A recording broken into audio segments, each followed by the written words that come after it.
Good morning, God. Thank you for today.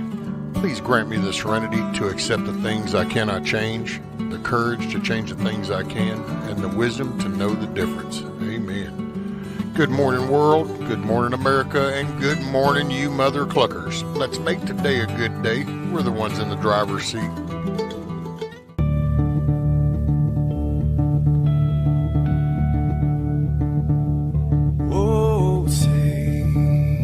Can you see by the dawn's early light what so proudly we hailed at the twilight's last gleaming, whose broad stripes and bright stars through the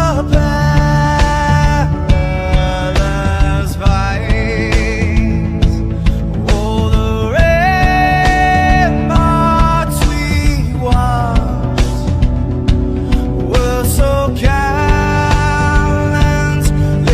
streaming, and the rocket trembling, the bombs bursting in air, gave proof through the night that our flag was still there. Oh, traitors that star-spangled banner, yeah, wave for the land under the fray, and the home of the brave.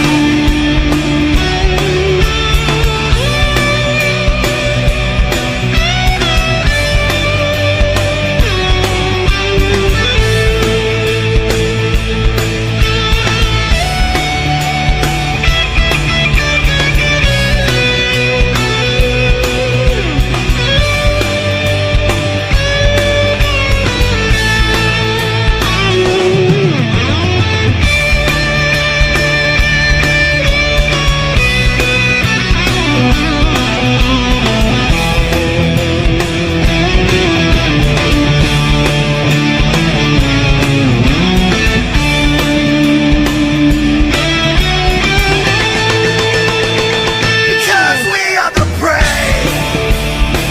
Yes, we are the brave. We'll fight you in the name of the brave. We are the US of A. For those unaware, that flag is still there. It's our future to save. This land of the brave, the US of A.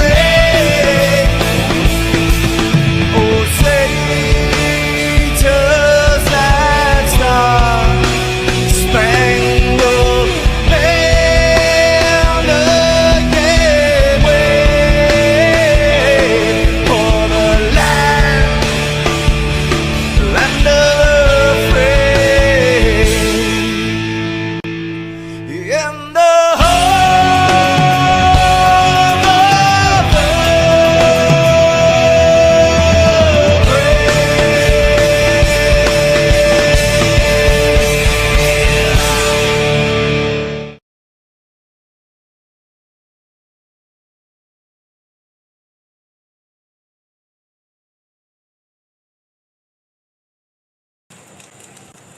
What's up, all you people? You got a 5x5? Can y'all hear me? Is everything good?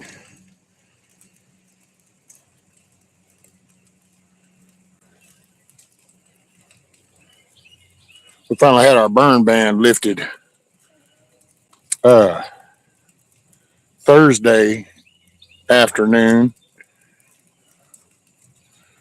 and I was gonna do this Friday, but ooh wee, buddy, Thursday evening came around and some stomach shit kicked in, and next thing I know, it was a little rough day.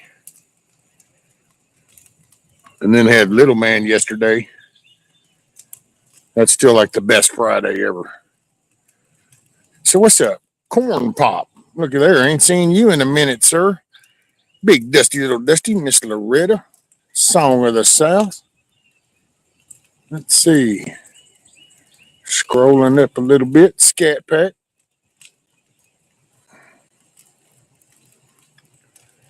No Quarter.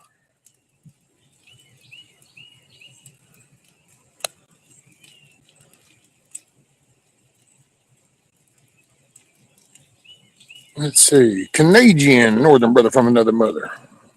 All right. There we go.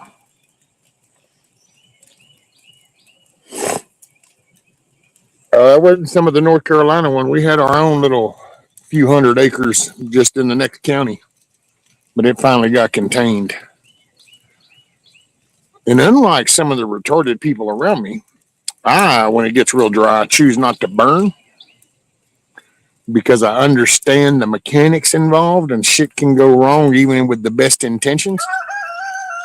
And there's Alamo telling you good morning. Good morning, coffee first. Hope you're doing okay.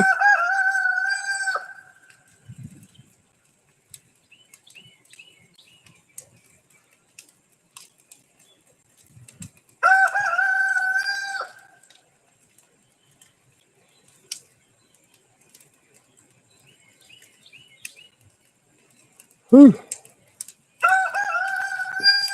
So I figured, well, I was going to burn this morning. Little man might be coming over after a while. So, I mean, if my son shows up with little man, then I'll shut it down. But I don't know. I figure I'd just hang out, see what y'all are up to. Oh, I see you looking for food, home dog, and it ain't happening. Yeah, you just keep on flying, homie. A good sized hawk come over as Alamo started crowing. It's like, no, this ain't on the food chain, homie. This ain't on the menu.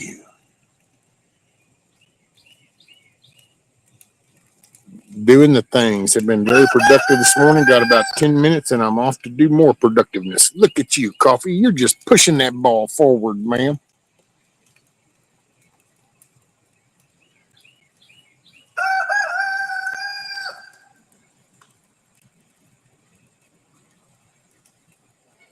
Very cool.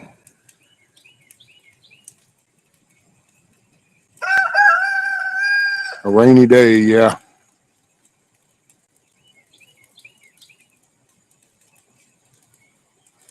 Here, I think it's like a 15%, 17%. I don't know. One of the forest fires started by some punky kids. That's how, you know what? Here, it was a Song of the South. It was it was it was a, it was an accident, you could say. But see, that word accident. It's like, I don't know, is it really accidental when for decades upon decades we've been trying to teach the general public not to do retarded things like that, and then they do it and they go, oh, it was an accident. And it's like, really, does that really count as still as an accident? When it's like proven over and over. It's like extremely dry season, bunched up timber, probably not the best time for flames and sparks. But wait, oh, it was an accident. No, you kind of knew it. Known it since you was a kid. What's more? Morning, my skydive. Good to see you. Hadn't seen you in a minute. I know, boy, Alamo's cutting it off. He's like, I'll be damned. If you're going to talk, I'm going to have my say. Rudy was like, man, with that shit, I ain't even going out in all that muddy, wet ground. He stayed his ass on his bed.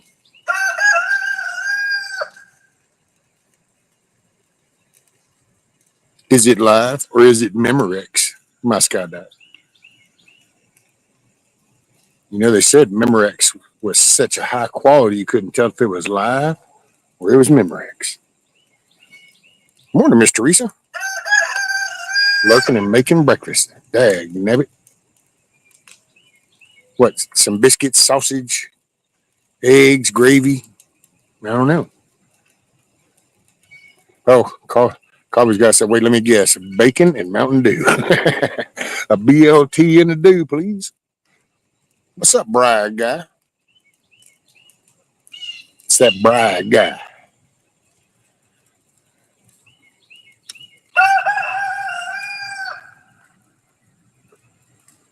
Oh, yeah, she's a roaring now. Yeah, it was funny. I got out here and I put a tarp over uh, during the heavy rain so then I could burn afterwards because I'm like, man, this is the best time to burn, buddy. She just stopped raining last night. Still got little puddles of water. I ain't got to worry about no retarded embers flying anywhere. It's all good.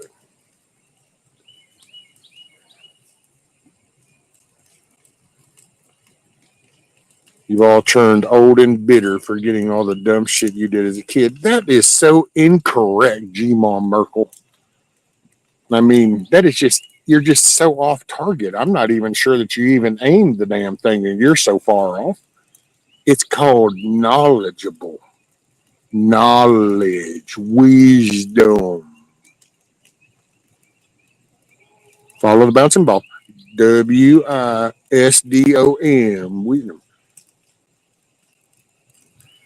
You didn't hear me. I just said, I mean, we've learned things. It's kind of like how many thousands of people have to do this accidental when we go, oh, you shouldn't have probably lit that fire. It's probably too dry.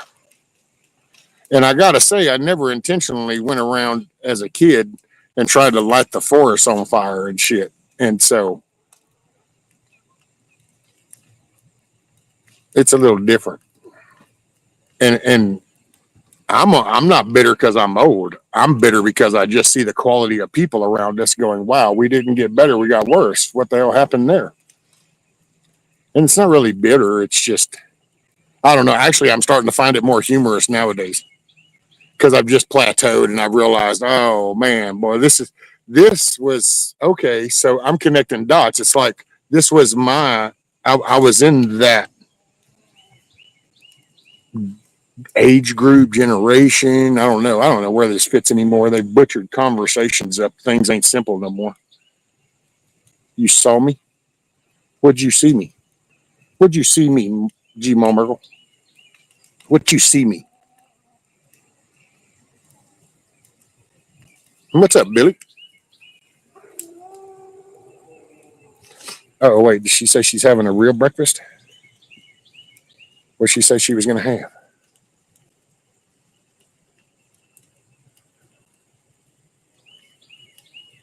I wish bacon and Mountain Dew would suffice, but I have to do a real breakfast for the kids. Oh, there you go.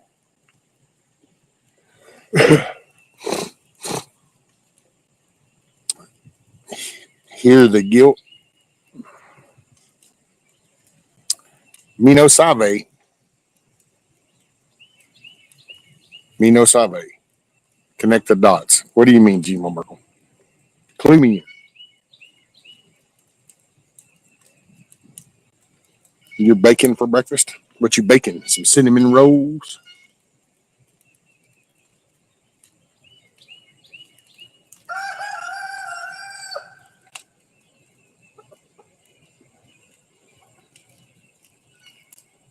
I made breakfast. It's cooling, and I made cookie dough. Made cookie dough. Oh, look at you.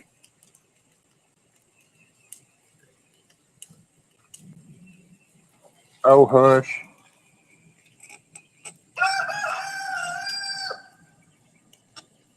Don't take much to stir that dog off. See, I knew it. Olive. Olive. Get over here. See, look at that shit, dude. That was like, I don't know, what, 10, 15 acres away? And you're like, oh my God, he moved in his yard.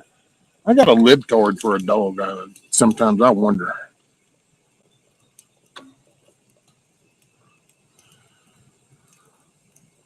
Dirty banana. Rescue those wildfires are classified as a monetary lapse of reason. Right.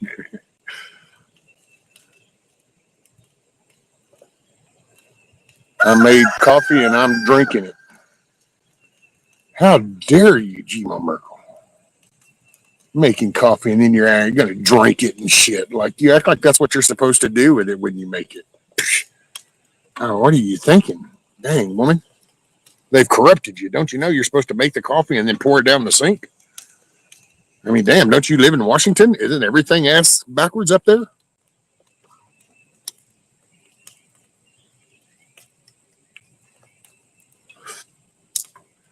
And of course, I think G-Mom Merkel's about the last one I could probably pick with without, and she won't get mad at me. Just about everybody else. If I go to joking too hard, buddy, they get mad. And it's so funny. Morning, Eric. Morning, actions, not distractions. What's up, sir?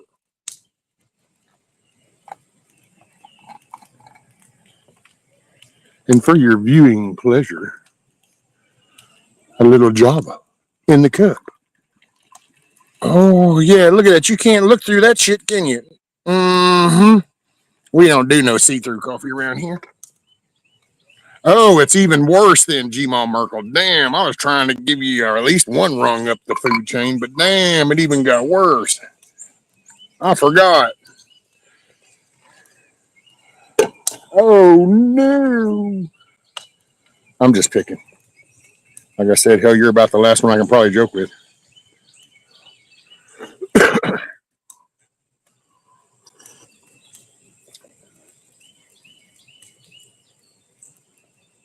That's so much better. Thought I lost it. Uh-oh, what'd you lose? What'd you lose, man? Alamo be cutting loose. Morning, blue butterfly.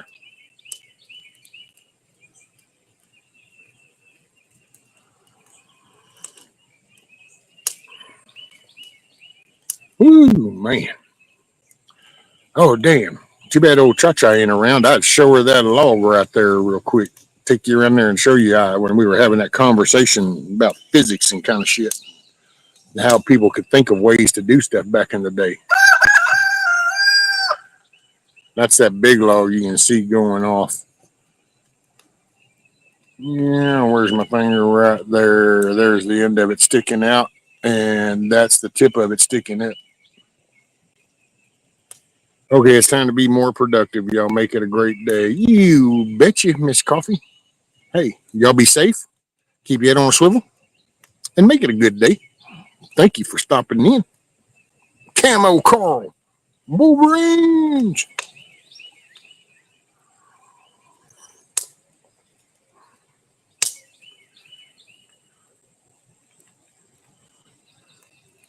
Yeah, that was all. That was the stuff I've managed to clean up from over there. So I've gotten that pile over here a little low. Now, this pile. And that's what's piled all up right there. Yeah, your butt got a little warm. Did y'all just see that shit on video, buddy? She was like snooping all around, and all of a sudden that butt tucked in and she shot off from there, and it's like, aha, the heat. Reached out and touched that ass. Got to give my Pomeranian a haircut this morning. He looks like a cotton ball with eyes. Hey, a set of wall clippers. Southern Fried. What's up, SFP?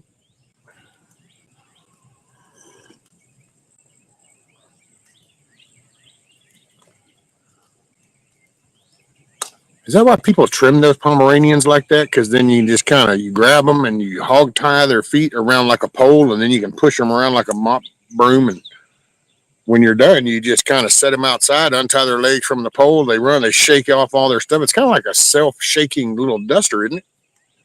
And then but you just got to feed and water. What's the one dogs that look like the big old push broom thing? I forgot what those dogs are called. Those little long-haired things just look like it's a walking dust mop.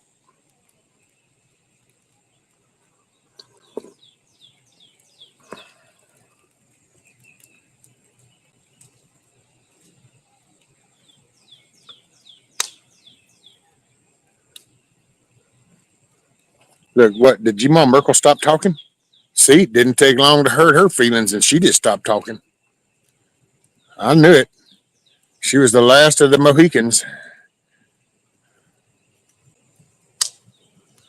Thought I'd be able to joke with her, and then bam, no, look, Merkel done got offended. What's up, kiss off?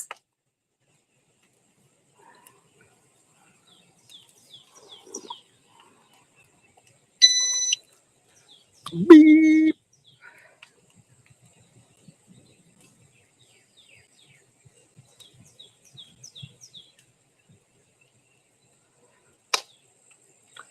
still drinking your first cup. Oh my God. Talk about dragging ass. Man. 9:30 in the morning. Even with your made up 2 hour behind time, that's still 7:30 in the morning. It's like, wait, what? Man. That's it. That's crushed. I'm devastated now. Emotional damage.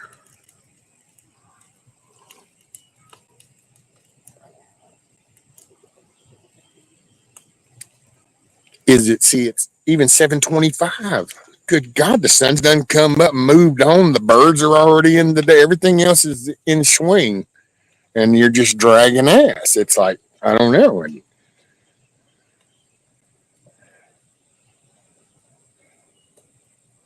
what's up, Wild Dragon? Good morning, sir. You can joke with my parents, teachers, and authorities beat mine out of me as a child. You can joke with your mama. What's a mama?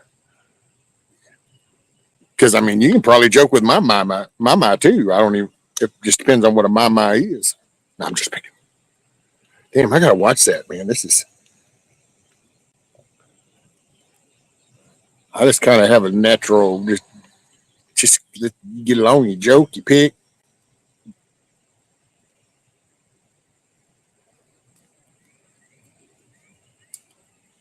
Ooh, man, little man was a trip yesterday, son. He is in full swing. He wasn't feeling good. He had his doctor's appointment, so my son took him to a doctor's appointment.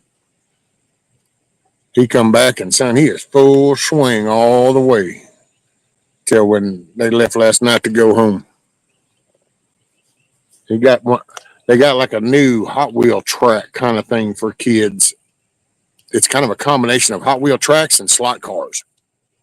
So you get a little battery powered car and this track that you put together like the Hot Wheels track, only it's got little ridges on it on the side, so this car will drive itself on the road. And oh man, he loved the shit out of that. We didn't come outside because of all the rain.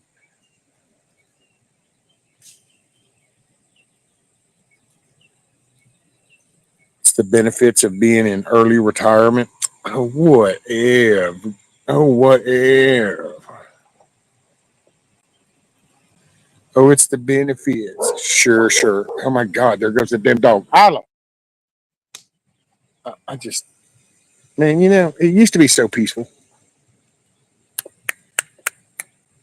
Yo, homegirl, come here. Just, now, would you stop?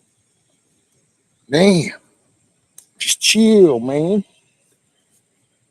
I will just point out, obvious factual data. Don't shoot the messenger, but it was Latin. I had a male dog, and it was quiet, calm, chilled out mornings. Introduced the female into the mornings, and all of a sudden there's ruckus and noise. And I'm just saying,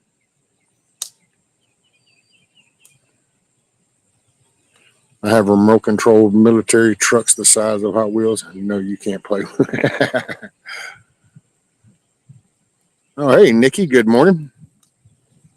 Rescue cranked up my old 1950 Chevy pickup yesterday. It's been sitting in the barn for 8 years. Oh, man. When steel was steel.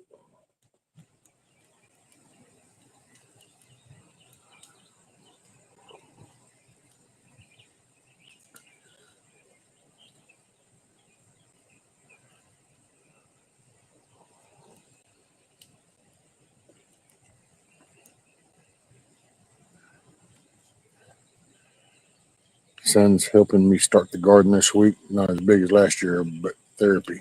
There you go, Southern Fried.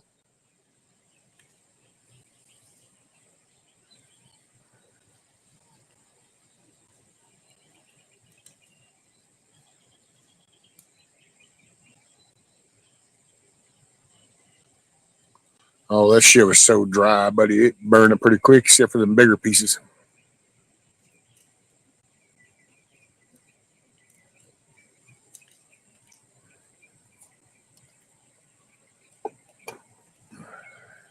If you don't scream together, it's not a good match.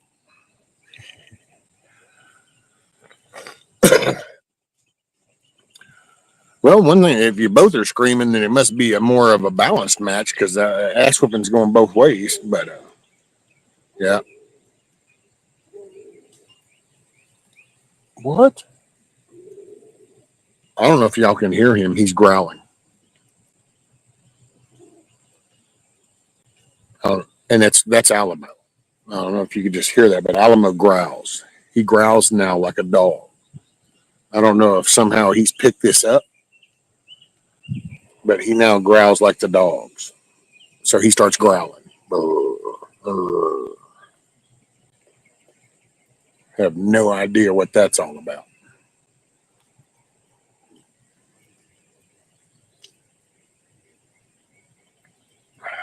Hey, we might can move a little closer to that.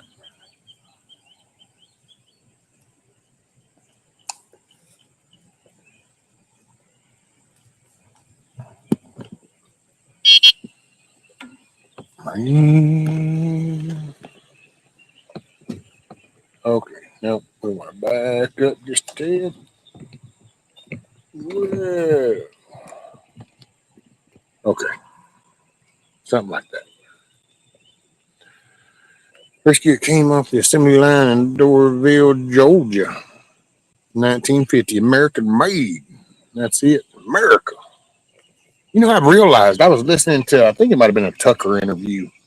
This dude that thought of this car, and as he's talking, and they're talking about the automotive industry and stuff. But I got to thinking, you know, it's like there's a whole wave that have forgotten imagination and creative thinking and ingenuity. And because when you think about it, it's like that's why the cars, they're so lame nowadays. And I think that's where a lot of this, there has to be some other thing than people just did this. You know, I think that's where all the weird, it's like people have just forgotten and that, oh no, you're capable of doing things. You just have to think it through. We've invented so much shit and by accident, by on purpose.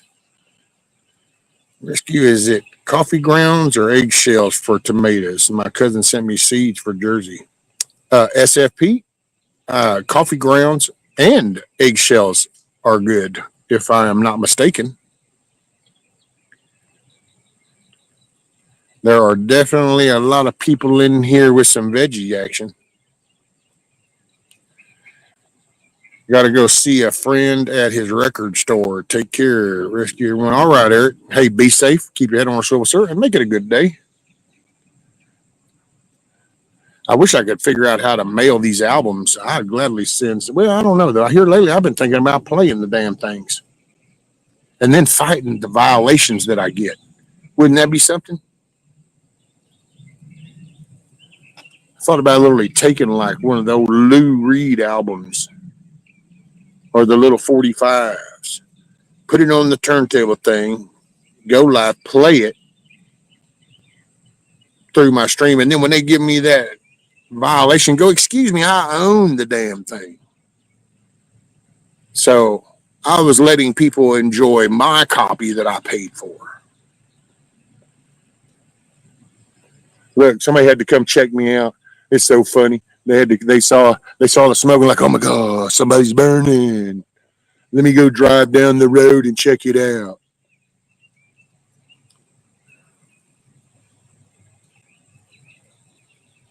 It's like, bring your ass on, buddy. I sit here, I don't listen to all these people bump gums and talk shit. I sat there and I watched the damn commissioner's court. I watched the county judge. I watched them vote and let the burn ban expire Thursday at 1:57 p.m. So that's, I don't give a shit. All these little mouthy people that don't ever want to go watch the simplest 10 minutes worth. Instead, they'll wait a few hours and then listen to all the gossip bullshit that drifts around here going, oh no, there's a burn ban. No. It's like, whatever. Just go right there. It's like, oh my God, OMG. Oh yeah, Wild Dragon. I actually, you know, I got the first strike I got was actually from a free speech kind of channel. What's up, Rabbit? Listening 5 Chicks Hats now. Oh, there you go. Risky, what albums? Oh man, dude, there's a wide variety, man. I got everything from freaking classical orchestra to country to I think Pink Floyd, The Wall, got Journey, Ted Nugent's, all kinds of rock. Now I got shit that goes back into Elvis, uh, Jerry Lee. I got stacks of 45s. Hell, I got boxes of 8 tracks. Morning, Blackbird. Thank you, ma'am. Yeah, I was gonna try to. We had rain, and damn, I'm fixing to have to go. I should have brought my damn speaker out. I could have left y'all with some music while I go, and I'm not fixing to have to push all them boundaries of that fire in.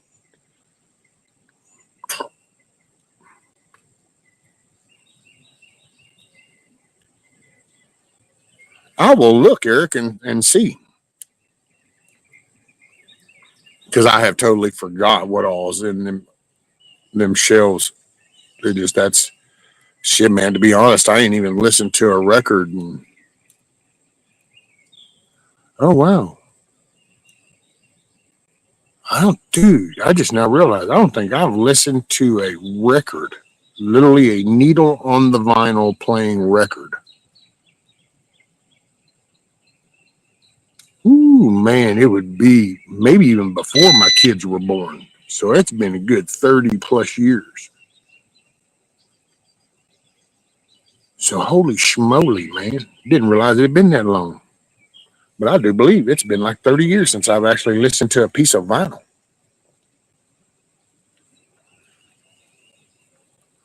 Man, how time flies when you're really not having too much fun. All right, Skydive. Off to watch the races. Have a great day. Stay safe, stay blessed, stay strapped, and make it a good day. Don't just have it, because then you leave that so open for interpretation. You make it a good day, damn it. You pull up your bootstraps and you make it a good day. You don't give bad days the option.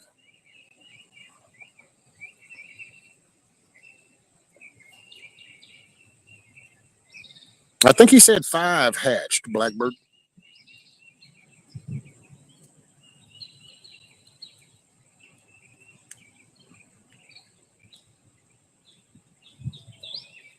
Yeah, and I stopped by Indies last night, and they were talking, and I will kind of clarify it in my own verbal little way now, because that's why I really, the chats, man, I just can't, all the typing. And, because I'm following all the conversation, so I type this to say this, but by the time it goes in and then it's read, it's like, well, that was last chapter. It's kind of like reading the old news. But the signal thing. So while the Tim or whatever that dude's name is, Waltz, uh, he had a staff member, and I want to say it was Steven Crowder showed the tie. Apparently, he's got somebody on his staff named Wong. I think it was Andy Wong or Andrew Wong or something like that.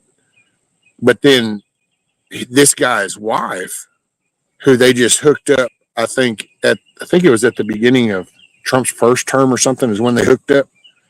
She's apparently some kind of Democrat kind of supporter, I guess you could say. Like, she works with some bigwig, and I don't know if that was Hillary Clinton or Obama or somebody, but she's apparently worked with their campaigns and then their thing. And so I'm like, well, what rocket scientist actually would put this dude on your staff? So I don't know if they like intentionally did it so they could see where, it all filter through, or if that was really just like, hey, I'm a dumbass and I'm just going to vet people because I think you're cool. So I guess time will tell. I know I don't really give a shit, as long as we're not putting boots on the ground. I don't give a shit. Them little shits want to throw missiles at our ship. Throw a missile back. There you go. I'm sorry if you don't want to get smacked. Don't smack us. Not a hard concept. You don't want to get punched in the face. Don't punch me. It's, Rabbit can't see you on my phone. What was it? But TV, you're fine. I don't know.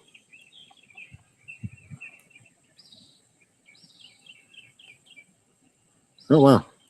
Rabbit, I saw you flustered.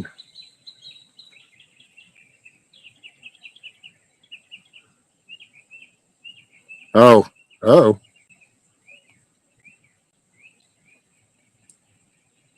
So was that the joking around, or you got serious trouble in paradise?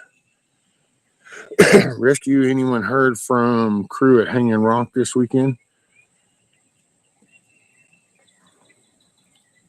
Listen to several on YouTube that play vinyl on high fidelity system. Oh, there you go, Carl.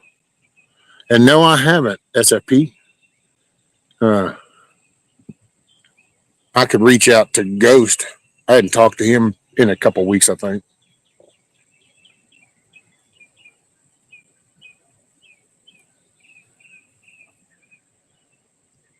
It's the same circus, just different field. Just a different tent. So I used to tell the guys at work. Same circus, same monkeys, just a different tent.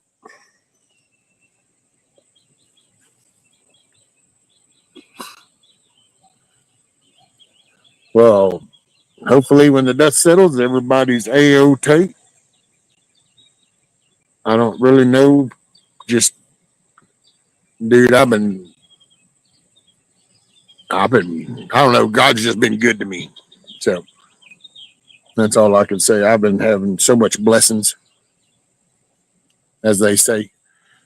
I don't know. It feels weird when I say it because that's just not me. I acknowledge God's grace, and I just know He's pulled my butt out of so many circumstances. So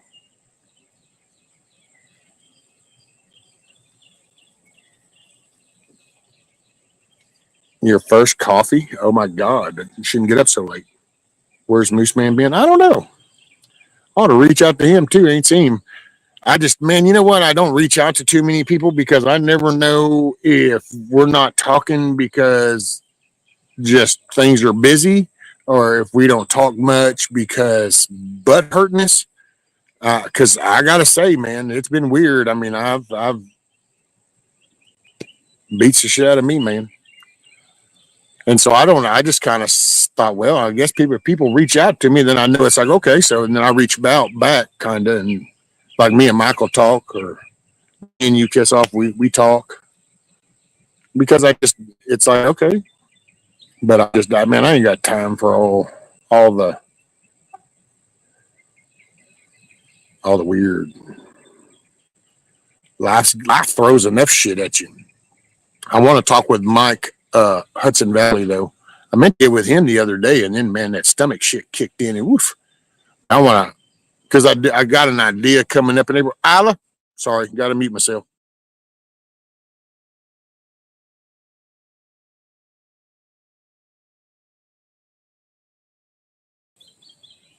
Okay, sorry. Had to holler at her. She just started to she takes my kindness for weakness. See, she's like, he's busy. I'm just going to start to venture. And she really wants to go over underneath that fence where she knows the hole is. And them cats exist on the other side. But I don't know, man. I want to talk with him because there's some stuff I want to come, but I just don't want nobody to think I'm trying to step on nobody. I'm really, man, all this shit. OMG. Some of that liquid gold. Oh, yeah, baby.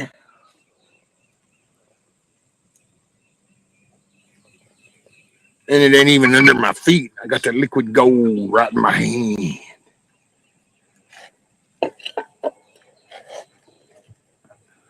I got the power. I'm so excited. It's going to be a good year. You damn Skippy, G. Merkel. You damn Skippy.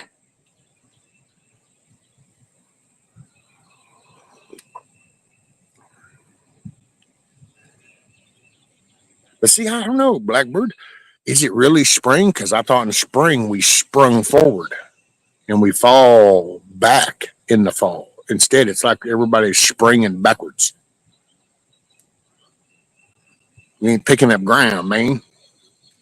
Actually, there's some pretty cool changes coming. I can't wait. Matter of fact, you know what I've come to realize? Every time somebody starts whining about this topic, like, oh, they're cutting all the VA stuff there. Oh, he's cutting the Department of Education there, and all these things, and they pick it. Well, you look and you go, well, what dumbass wouldn't want to save money?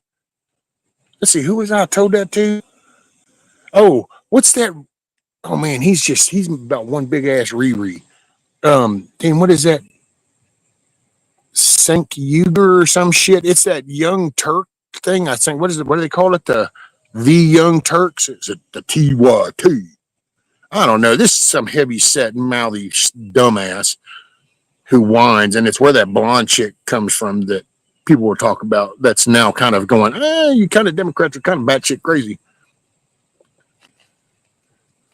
Anyway, that dude, he was chiming in about all these federal workers getting fired, and it's like, well, then why don't you hire them and give the rest of the taxpayers a break? And who was it? I think it was Neil on Indies last night said something about, why do federal employees get some major break? Everybody else that's out here working, your ass can go in and get fired any day unless you got a contract saying you can't. And I got to tell you, man, whiny ass. What about what was that? I think, I forgot the number now. Biden added to the damn federal employee list. We got stupid shit matter of fact, Doug Collins, the VA guy, he brings it up.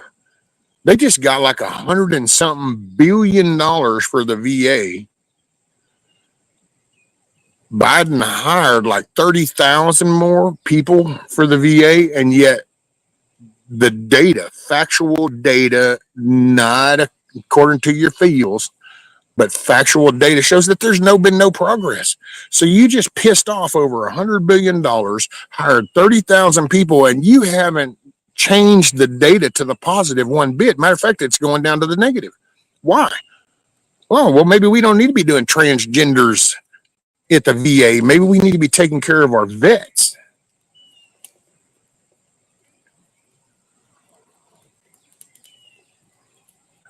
Maybe we don't need 30,000. Matter of fact, what was it? Oh man, who was that? Was that the vet with the sign guy, Zachary? I think that might have been Zach. I don't know. Somebody brought it out. There's like 400, and I'm just to show you the equation, but I'm close. It's somewhere around here, but it's like 430,000 employees for the VA, and we've got like 450 something thousand military. And so it's like we literally the VA staffing is almost as many people as our actual military, and they get no help whatsoever. If that doesn't say that it's all jack, dude.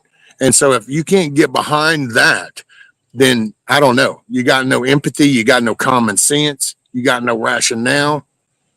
You got no moral compass. Just in case somebody was listening and want to take a shot.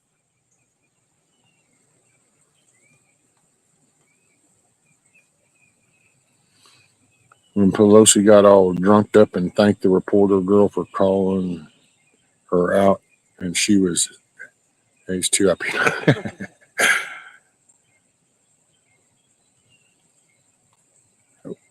Miss Loretta, weren't you in here earlier? I think so. That's their fault, right? And your paper straws. Oh my God, I don't even know how they say some of that shit out of their mouth. It's like, as you say it, is your brain not slapping the other half of your brain going, you don't want to say that out loud? It's like, no, they say the stupidest shit. Rescue, you should see what the terrorists are doing to mainland China already. YouTube, site China Observer, shortage everywhere. Good. It's like that, man. I'm listening and I'm reading a lot of these comments and listening to these people talking about the tariffs, and it's like, oh, Isla, we're not stalking the birds. Get your ass over here.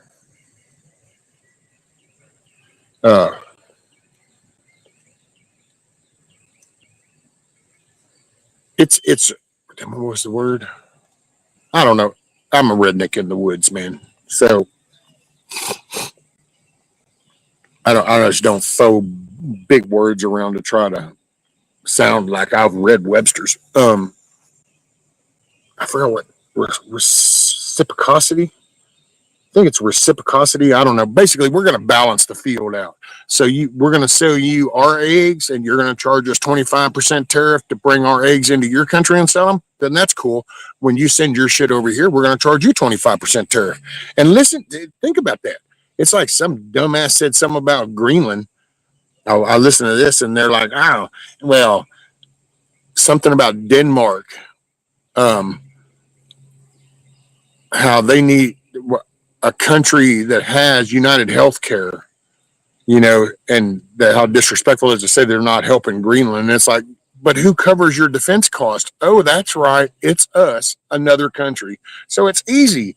It's easy to eat T-bone steaks and sirloins when somebody else is having to foot the bill.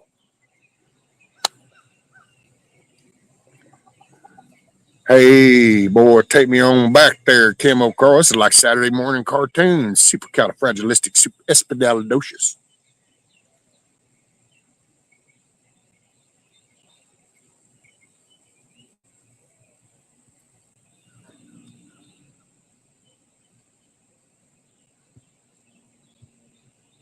Roger that, Mr. Ritter. I saw people were like, oh, how do I? I'm like, well, wasn't she here? I was starting to wonder. Ooh, I didn't know I was going to watch for the same cat to walk by the door twice. When Trump left Newsom alone on the tarmac for over an hour.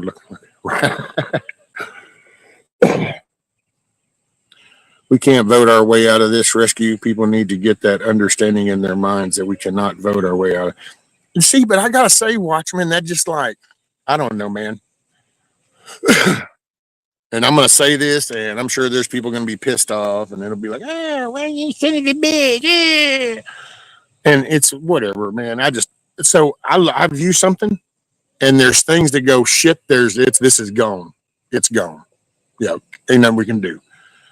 But there's just people that are quicker to jump into that than I am. Me, I say, I don't know, man. If my son changes his thoughts and he gets more involved, and then as I help raise my grandson, and my son is raising his son, and my grandson gets more involved, all of a sudden we can have a few hundred Thomas Masseys.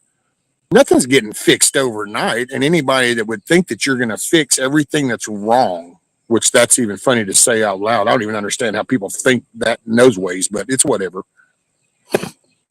So there's people that just, I don't know, man. See, and I'm not trying to be disrespectful to you, Watchmen. So just hopefully we're clear on that. But it's that I don't know how you say that category, that topic, that direction.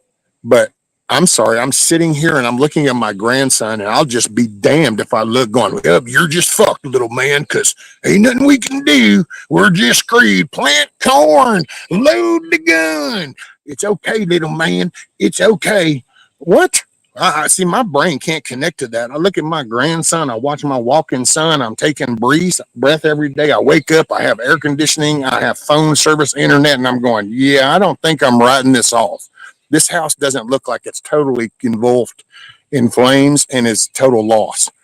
I don't see that. I see the kitchen fire. The kitchen's on fucking fire.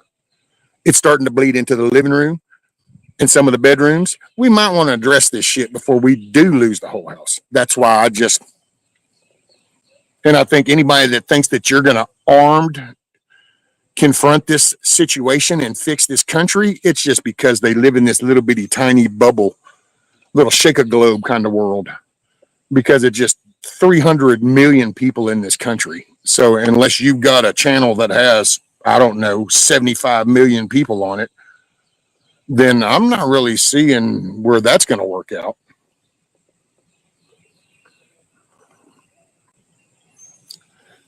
And so it's almost like people are looking at a house on fire and they're just going, I don't know, man, this is going to take work. If I pick up this fucking hose, that means I actually got to do something. I'm going to get tired. That's going to be sore. I might miss this. I might miss that. And it's total loss. It's just a total loss. Just let it burn. It's just a total loss. And it's like, wait, what? It's like, when did I, all of a sudden, everybody is like on quitter level? Wait, when did we do that?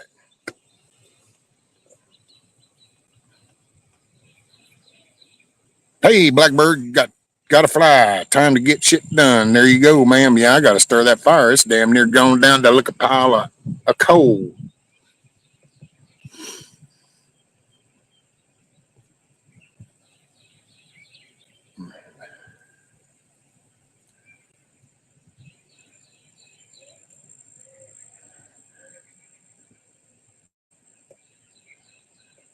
Well, we could be in a global conflict, but you know what? If it comes down to it, it comes down to it. I can sit here and shake your hand. I can talk nice with you guys. We can have a cool conversation. But I'm going to tell you now, when somebody comes through that gate right back there, comes down that driveway, there's a switch that gets flipped because you have now violated my airspace. So I don't understand why people are like reacting like they are whenever we just bomb the shit out of the Houthis and then they want to make light of it. Well, no. This is what you do. When somebody smacks you, you need to smack them back, and you need to smack them back harder. As far as the spiritual thing of things and the end of times, I'm sorry. The book even says nobody's going to know. So then why focus on that? So we all know maybe at some point, but I'm sorry, there were people before me that said it was during their time. And yet here I came to be, and now here I am watching my grandson. So I'm not going to focus on that because I was raised with the dude on the corner with the indigenous. And so I acknowledge it, but that doesn't mean that I'm supposed to walk day-to-day life. I'm sorry. Well, I'll throw one simple for you. So anybody that wants to go with this in a faith-based, spiritual, religious, whatever term you want to attach to this, I'm sorry, but Jesus didn't walk for 33 years whining that he was fixing to be killed. Instead, he walked 33 years knowing he was going to be killed, and he still walked and talked peace and tried to teach. So I don't know. What do you got to do? Aren't we supposed to be a Christ-like? Aren't we supposed to try to walk in that path the best we can? Well, it didn't sound like what I read. He didn't walk through the world in fear.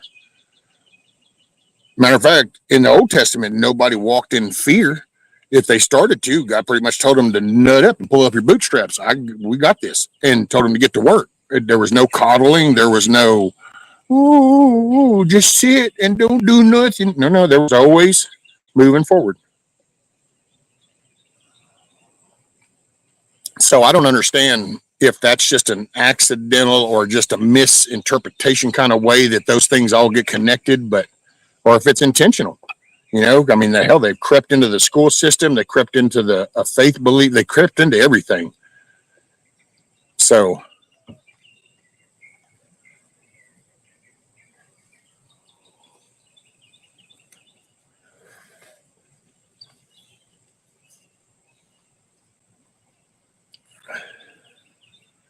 well, I guess you guess what, G-Mom Merkel? I'm not a thumper, but all I'm going to thump is my own drum. And if people don't want to hear good things God has done for me, well, then that's on them, not on me. So,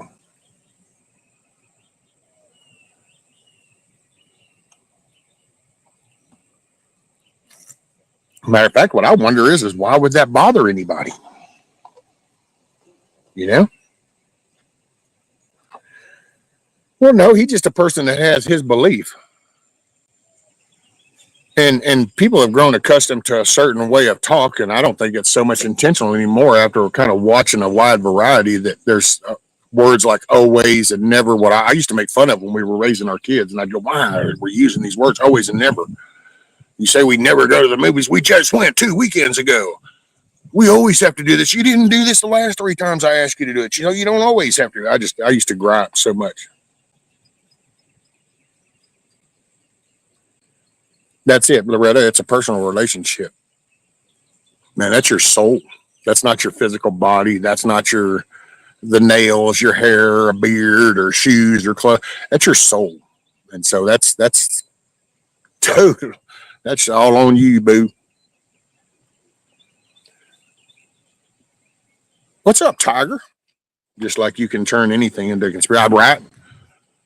Especially with no imagination and no creativeness and no drive, then oh yeah, everything just becomes at the hands of something else. Bible speaks for the truth. It's if people will adhere to it or not. I guess you could call yourself a warning device. I mean,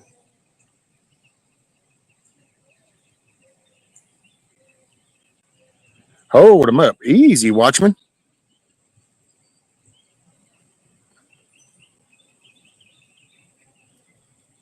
I'm sitting here. Oh, see, look, man. Let's not attack people. If you're going to do that shit, then you're going to rile me. And I really try to remain calm because I kind of go from 0 to 100, kind of flip of a switch still. I still ain't got all that under control. So, but god dang, dude, I'm sitting here trying to chill the conversation so people ain't calling you a Bible thumper. And then you want to reach out and call somebody fucking dumb and pathetic. And it's like, wow, what the shit, dude? Oh, but that's okay. We're smart. We got this. We're going to fix this shit. What the ooh, man, I mean,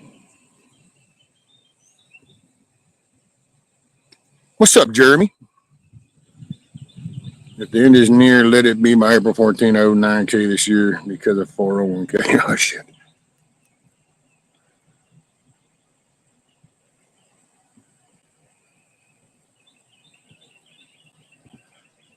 See, that's the batshit crazy, though. I just, holy crap, dude. People get so caught up in all this stupid text. And it's like, no, and I did it too, man. Trust me, I get that. It's the lure of the YouTube shit and the social media platform stuff and the need to respond, and it brings out the defensiveness in people, and I get it.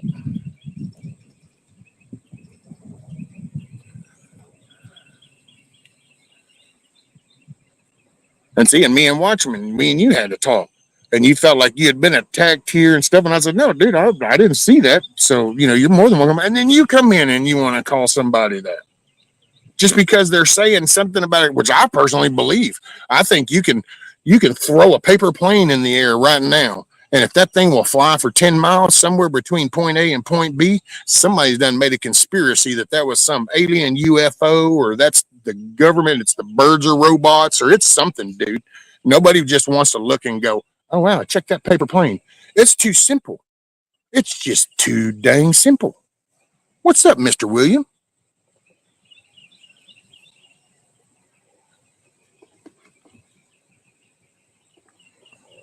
Damn, I should have brought my damn speaker.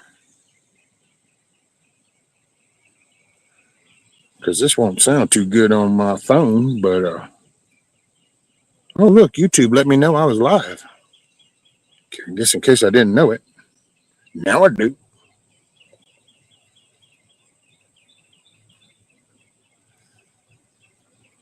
Okay, I need to stir up that fire. So let me.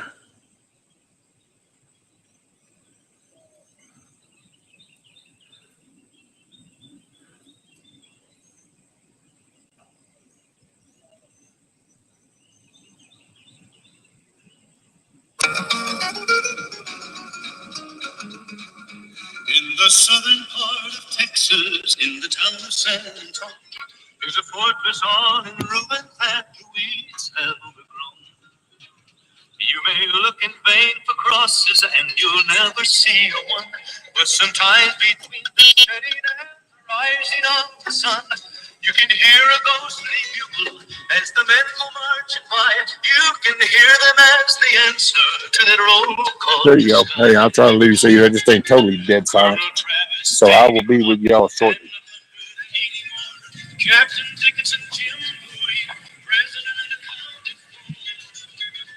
Back in 1836, Houston said to Travis, get some volunteers and go modify the Alamo. Well, the men came from Texas and from old Tennessee, and they joined up with Travis just to fight for the right to be free. Indian scouts with squirrel guns, men with muzzle loaders, stood together heel and toe to defend the Alamo. You may never see your loved ones, Travis told them that day. Those who want to can leave now, those who fight to the death, let them stay. In the sand he drew a line with his army saber. Out of 185, Not a soldier crossed the line with his banners a-dancing in the dawn's golden light. Santa Anna came prancing on a horse that was black as the night. Sent an officer to tell Travis to surrender. Travis answered with a shell, and a rousing rebel yell. Santa Anna turned scarlet, played to play low, he roared, I will show them no quarter, everyone will be put to the sword. 185, holding back 5,000. 5 days, 6 days, 8 days, 10. Travis held and held again. Then he sent for replacements for his wounded and lame. But the troops that were coming never came, never came, never came. Twice he charged, then blew recall. On the fatal third time, Santa Anna breached the wall, and he killed them one and all. Now the bugles are silent, and there's rust on each sword, and the small band of soldiers lie asleep in the arms of the Lord.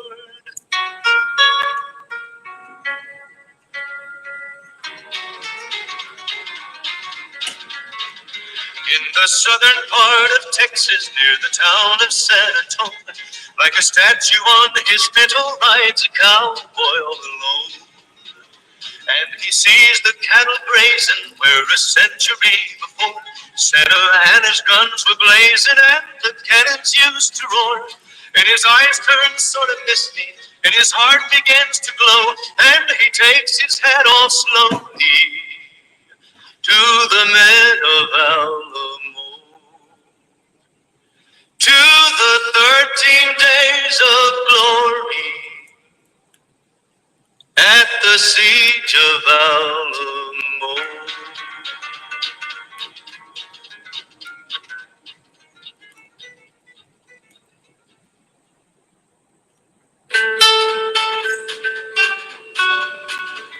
Well, he walks out in the arena, all dressed up to the brim. Said he just came down from a place called Highland Rim. Well, he said he came to ride the horse, the one they call the Brute.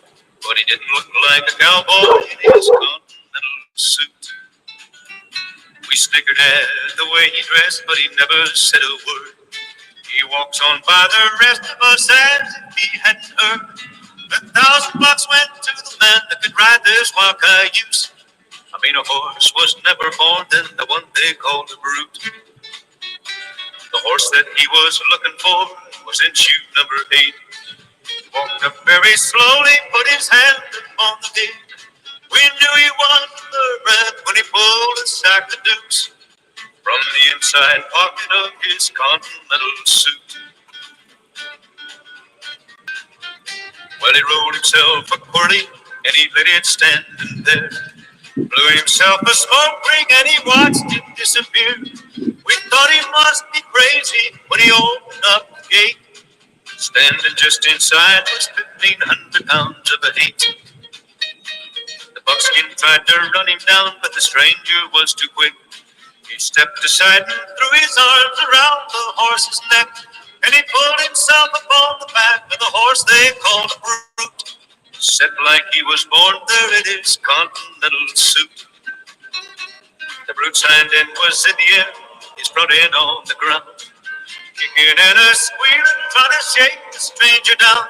But the stranger didn't give an inch. He came to ride the Brute, and he came to ride the buckskin in a continental suit. Well, I turned around to look at Jim, and he was watching me. He said, I don't believe the crazy Now we go in things just a I think I minute. see, but I think I see the outlaw, the one they call the Brute, ridden by a cowboy in a continental suit. The Brute came to a standstill, ashamed that he'd been ruled by a city cowboy in some continental clothes. The stranger took his money, and we don't know where he went. We don't know where he came from, and we haven't seen him since. The moral of the story, never judge by what they wear. Underneath some ragged clothes could be a millionaire. Everybody listen, don't be fooled by this flute. This sure enough from Buster in a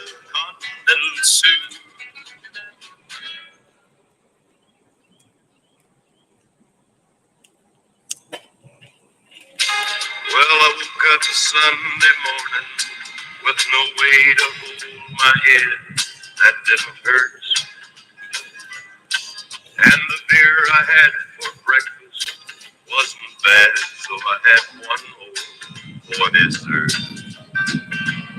Then I fumbled in my closet through my clothes and found my cleanest dirty shirt.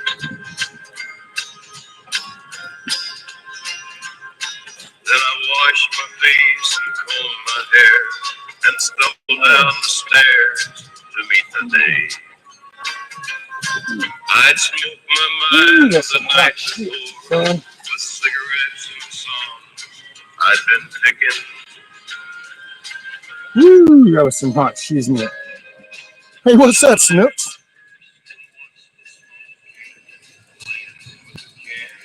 That he was kicking.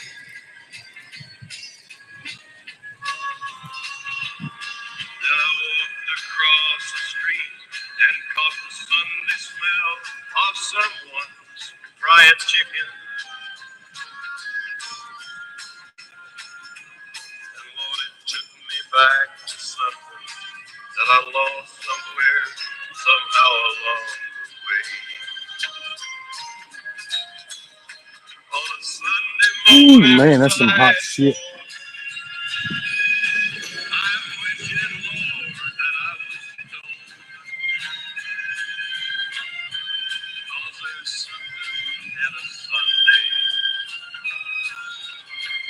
that makes the body feel alone.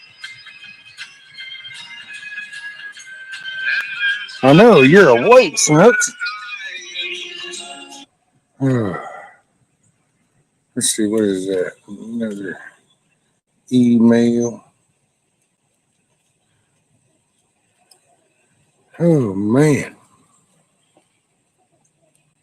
That's a good little hotbed of coals right there, son. About time for some coffee.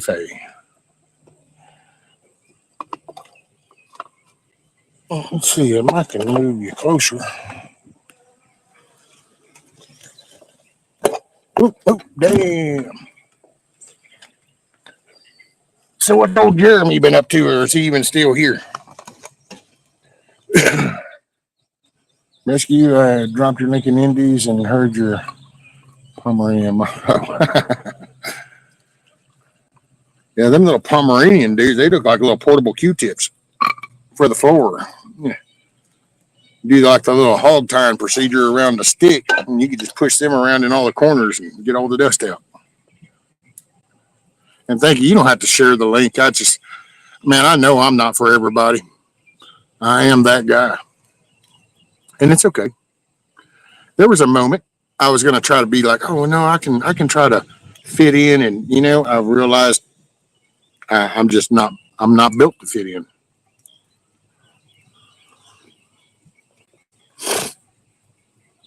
Now he's on a bathroom break. There you go.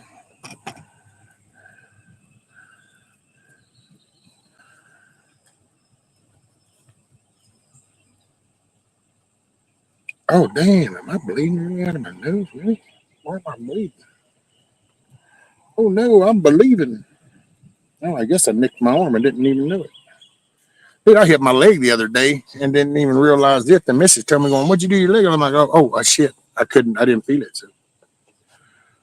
And no, I appreciate the compliment, Snooks. I really do. But, it's a big world. 8 billion people. I ain't expecting to.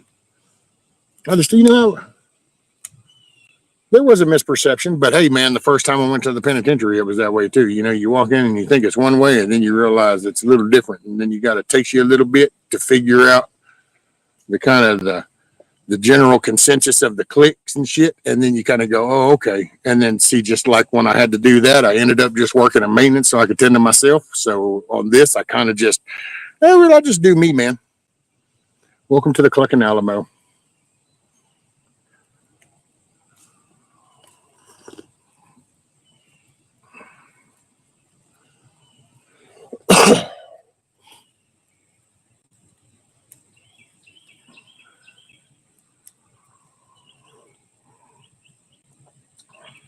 Ooh, man.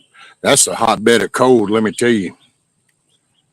I I was trying to stir them up, thinking it needed to be, and it's like, oh, you putting out some pretty good heat right now, son. Matter of fact, y'all probably can't even tell.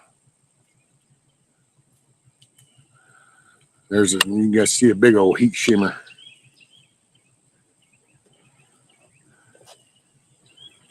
Yeah, I know it's not often, Snooks, but that's okay because the change is a coming. Change is in the air. April 20th.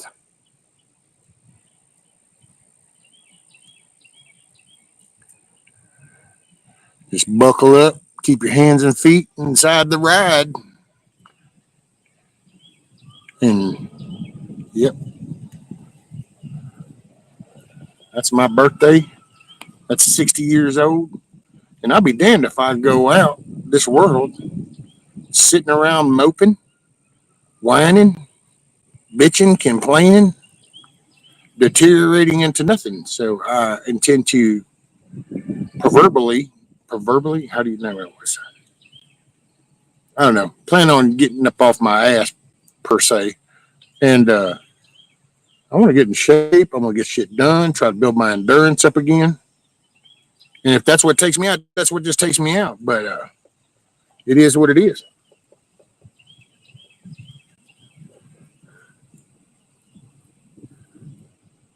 April 20th, great day. That's my birthday.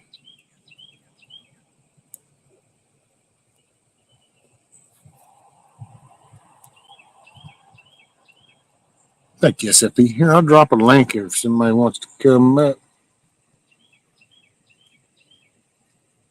Copy link. Go here.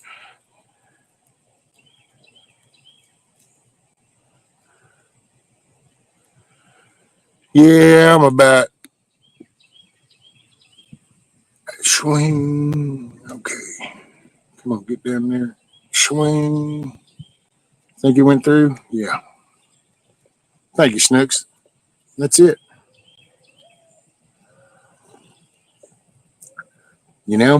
I didn't think I would ever make it to this level, this age. Never thought. Man, had some dark years here in the past 10 have been so dark that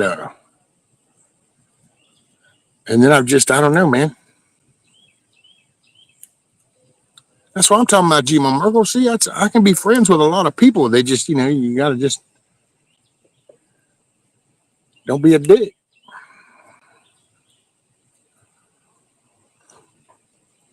Oh, look at there. There's Carl. And we can't do that background there. We're going to do that. What's going on, Rescue? I guess I don't even have a background picture on here, do I? But I just got your little, I'll put the fire up full screen so it can. Yeah. You got some potatoes you could wrap in foil and throw in them coals? No, but that's definitely the best way. Oh, that's the way to do it. Potato right there. Oh, you take a pork roast, and do that same thing too.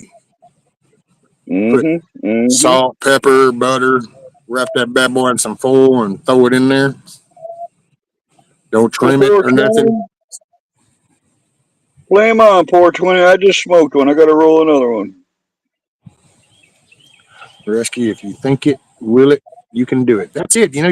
That's what I'm telling you. I've kind of been picking up on just this commonality of the language and then the vibage. And it's like we're going on this quitter failure kind of slope. And it's like,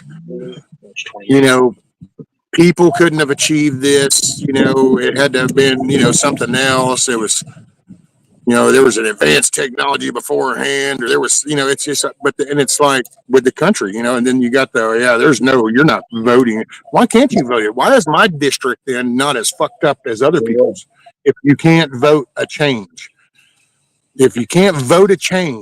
then is there such a variation of areas? Because the voting matters, because the people in those areas are different. If it was just all run by one big slot machine that they pull the lever arm and that's it. There you go, selection. Well, then why wouldn't everything be the same? Why wouldn't everything just be already under control? It's like, so there apparently there's a variation, but what concerns me is you don't know where some of this falls. Does it fall under just like a lack of better, not being disrespectful, but is it out of ignorance, unknowledgeable, or is it intentional, or is it out of depression?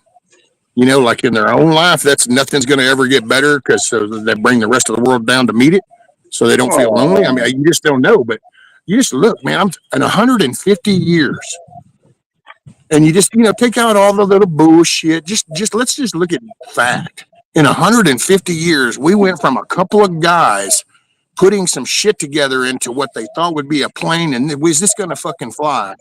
To we're literally have rovers on Mars, and we're flying drone helicopters around on Mars.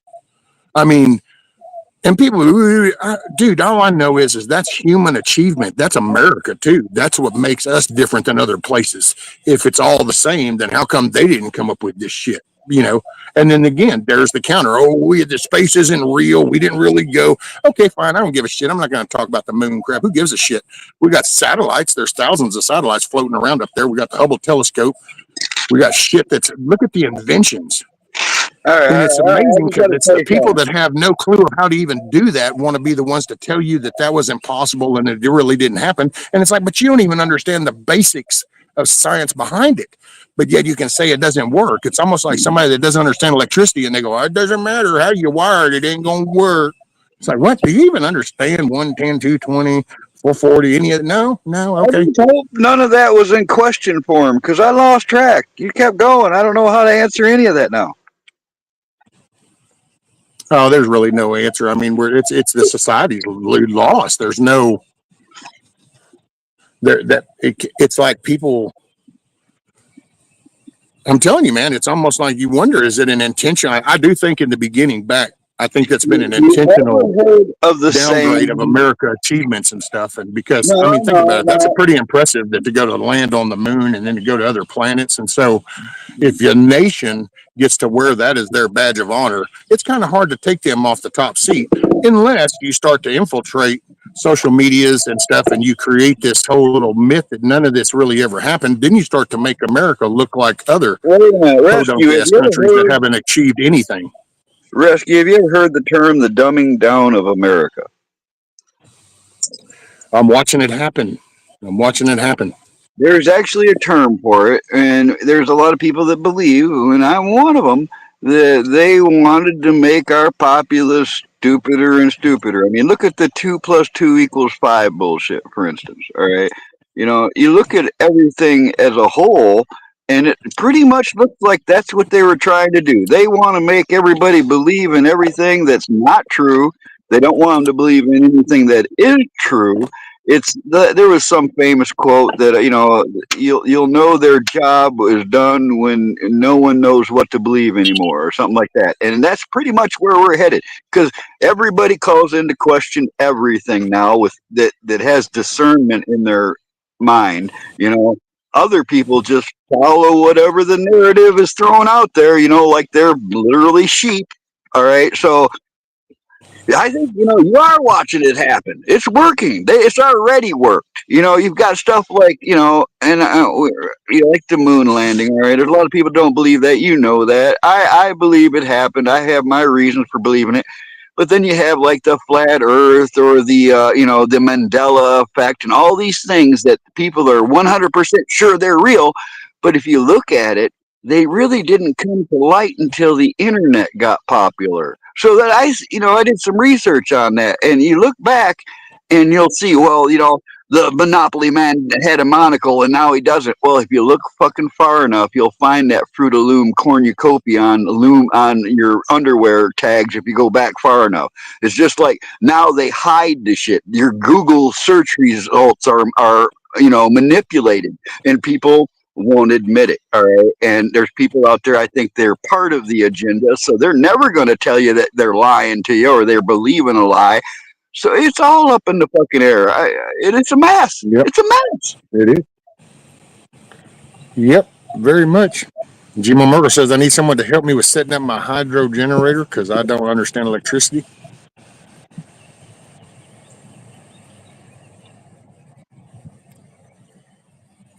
You two can F the poker machine, take 2 of these. But I don't want to F no machine. I ain't into all that robotic stuff. Well, not like that. Uh, By the way, it just dawned on me, Gmo Merkel. You know, aren't you in the state that like legalized every drug? Was it that Oregon that legalized every drug? I don't know. You might actually be an expert on batshit crazy because you're kind of right there in the center. yeah. No wonder you got Valiums and you got Xanax and shit. But it's legal. I guess everything's legal. I don't know how well that's working out, but I mean, what a way to make people safe. Welcome to the city park. By the way, we've legalized all drugs. So the guy sitting at the bench next to you, you know, if he goes to do a tab, be prepared because it might affect him different and he might go schizo and go into like some kind of Freddy Krueger moment. So, but hey, when you got won't know till you try. Don't run into the guy flying the invisible kite, all right? Right. Nope, I'm 80 miles from crazy, but I see it. Oh, I can imagine. Well, that's me. I can. Let's see. I feel you, Gmo. I mean, I got Houston south of me, so Ha! I got Detroit south of me and Flint east of me and Port Huron east of me and Flint west of me. I know about crazy. one reason, another example of how voting can change things. See, I'm sorry, my county where I live is not as corrupt as Harris County down there in Houston. Why? Because the people are different. Now they're trying to infiltrate up here because we get a lot of them little suburbanites that are moving up into here, and of course, then where's my curb street? Where's my street light? Where's all my comforts of city life? And it's like, well, this ain't the city. This is the woods, man. This is the woods. I don't want no comforts. Comforts make you lazy.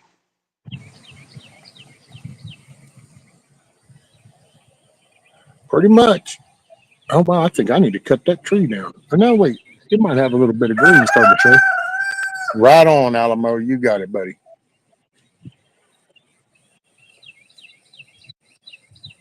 The mushroom store got busted by the feds, and the fryer's still making a line around them.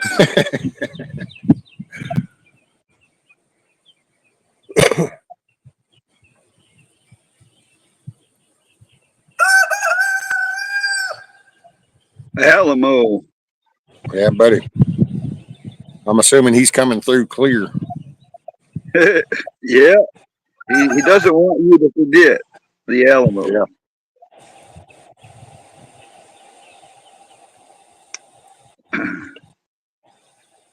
Nah, you know, the more I see in this world, the more I think of that If I Was the Devil by, Paul Harvey in 1965. I think of that a lot.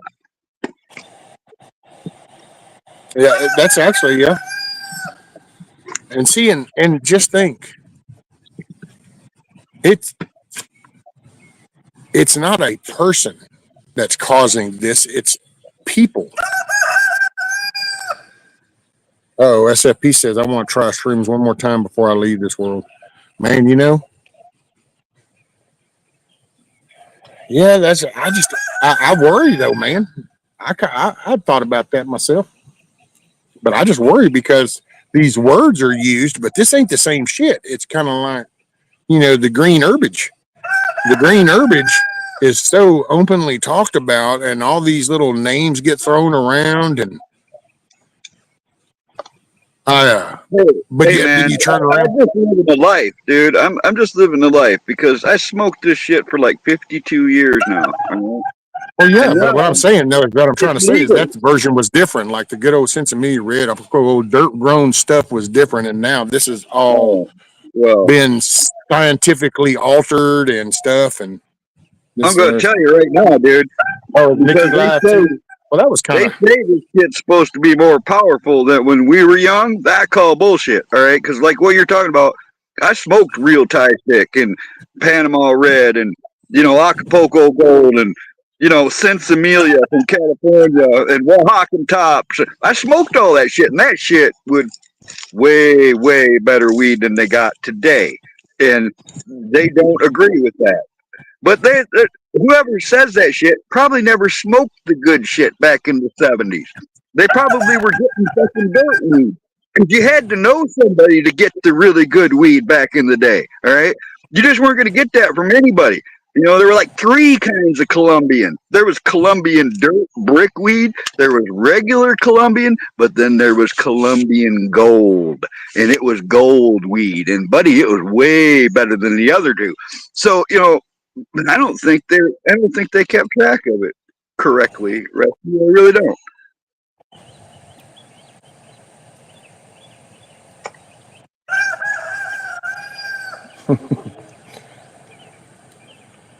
If I go to talk, he'll chime in. What? No, stop. No, get on back down here. Come on. She's gonna start barking at shit that moves.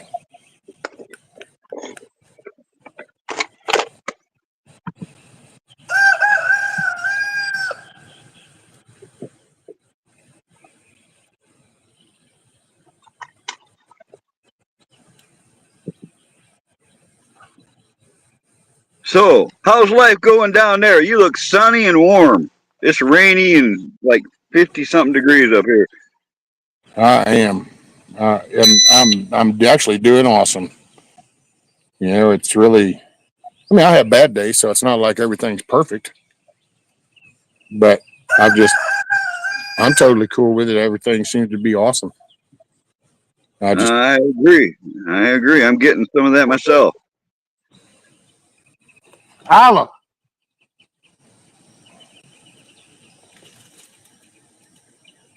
She got a mind of her own, don't she?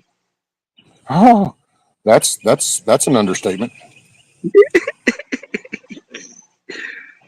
So what's Rudy think about her? I mean, are they best buddies or what's going on there?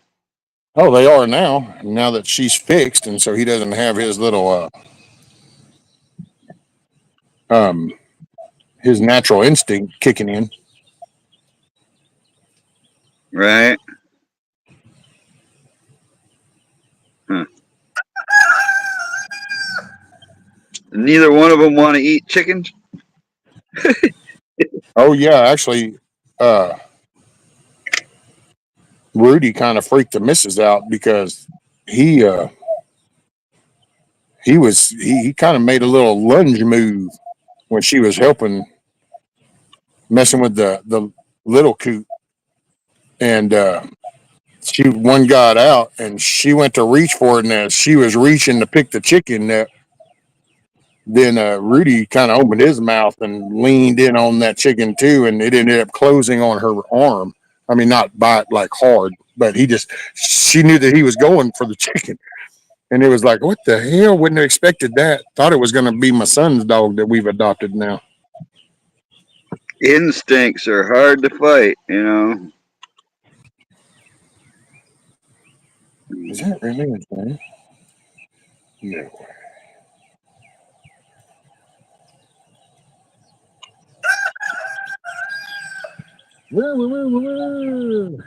Yeah, I bought this little charger thing, it's called Swiss Tech, and it's a solar charging battery for your phones and charging devices.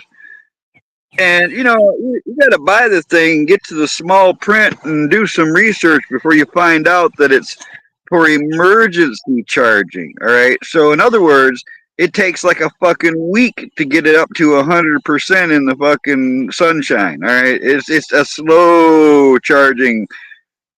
It ain't worth diddly squat. I'm probably gonna take it back because it's just like having a regular battery. It's got the slow trickle charge. Yeah, it's really slow, man. Like I need, something a little more efficient than that. You need some juice. Yeah. I got other solar panels. That was just an experiment. I thought it'd be nice to have. And Give me 1 second. Give me 1 minute. I'll be right back. All right.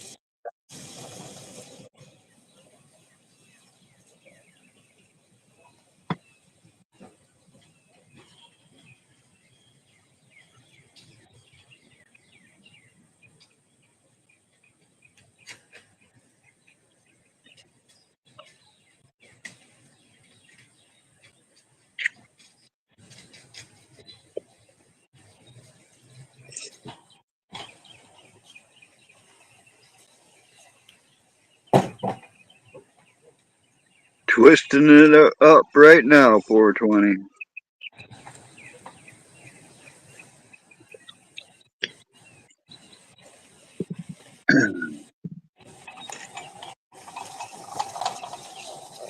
All right.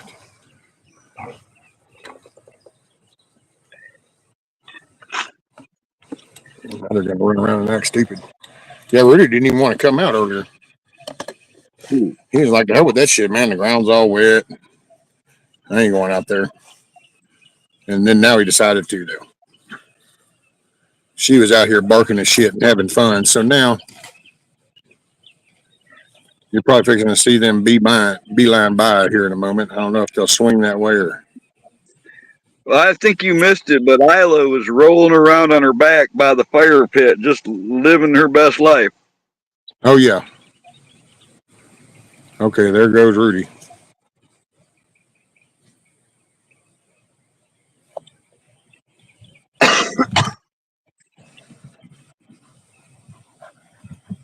And there goes Isla to go. Watch this. Watch this. Bam.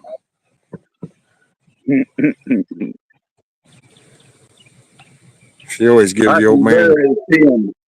On the screen, what I see, it's got a tape across the top says live 01325657, and then next to that's the chicken coop logo. So I can't even see the background, what's going on. Ah, well, yeah, Rudy went on down behind the pile. There he is.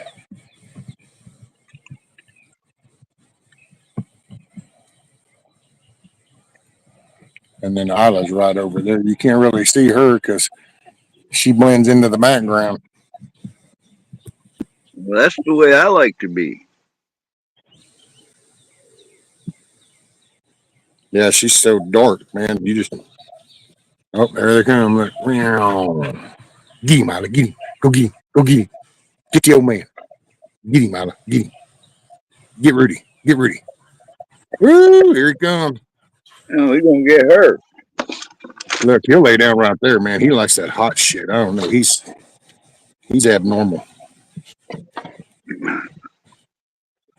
Well, they say that, dogs start to emanate their owners, There you go. I'm an abnormal mofo. And I used to feel weird about not fitting in, but I got to tell you, man, one thing that the internet has shown me is that's totally cool with me. Dude, I'm I've okay with never not fitting wanted in to anymore. fucking fit in. I have never wanted to fit into nothing. For real. I don't want to be no part of no team. I don't want to be. I don't want that. I'm completely fine with who I am. I never wanted to be anybody else but me.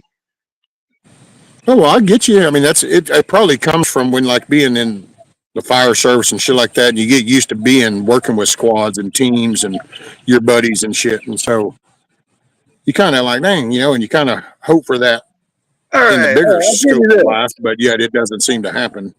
Yeah, but you're trained, man. Those guys are trained to do the shit. If you just go out there and try to do the same thing with anything. If you have a team of electricians, you have a team of carpenters, you have a team of firefighters.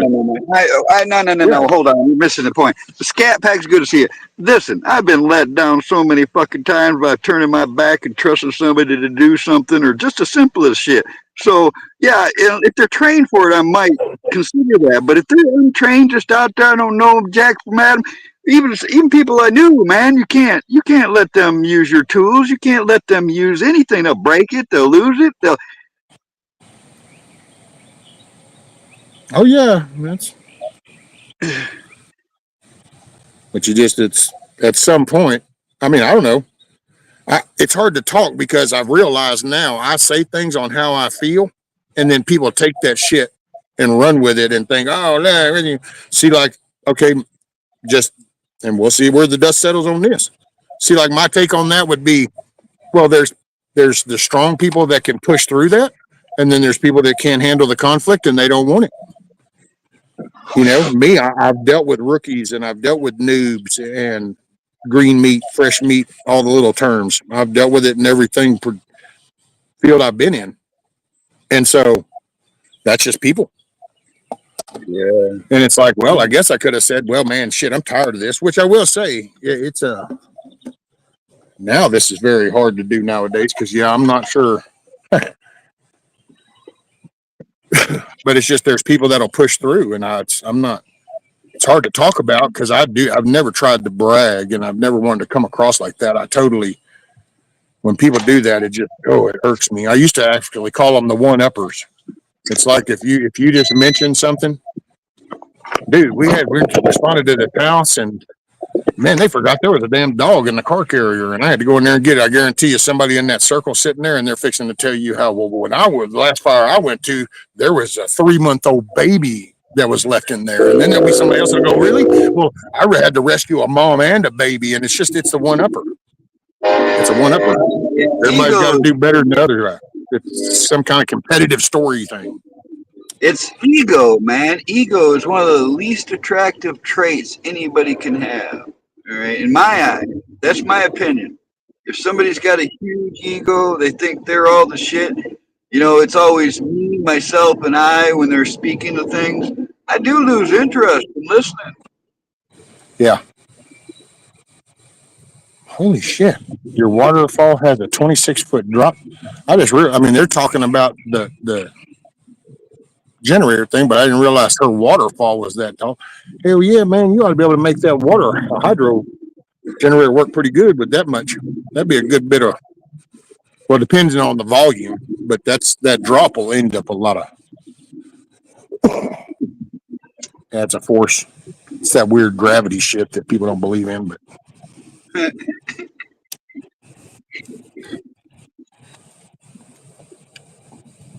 And that science shit that's always supposed to be so bad. So you take the liquid volume weight of the water and the acceleration of the fall, all them good little algorithm numbers.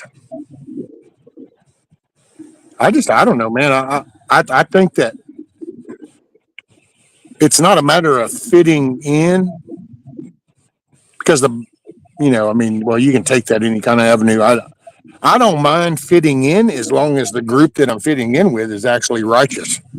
then it's like it's cool. So if I ran into 12 people that were like me and kind of had my thoughts and everything, it'd be like, okay, well, it's not a matter of it's the people that change to fit in and the people that act one way to fit in and act another over. And that's like in prison, you'll see that.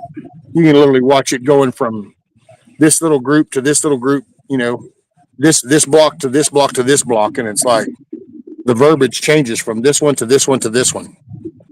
And the belief that somebody has changes from this one to this one to this one. And I think that's how they're able to sell all this crap because people just they don't want to. It's weird. It's almost like they don't want to go against the grain, but they don't want to go with that grain. Like, I'm not a sheep, but aren't you? If you just all you did was climb over the fence and get into that pasture. So just by changing your location doesn't change that. But it's almost like that's the way I see it is if I put my mind to it, I can do it. You said something earlier about that, and it's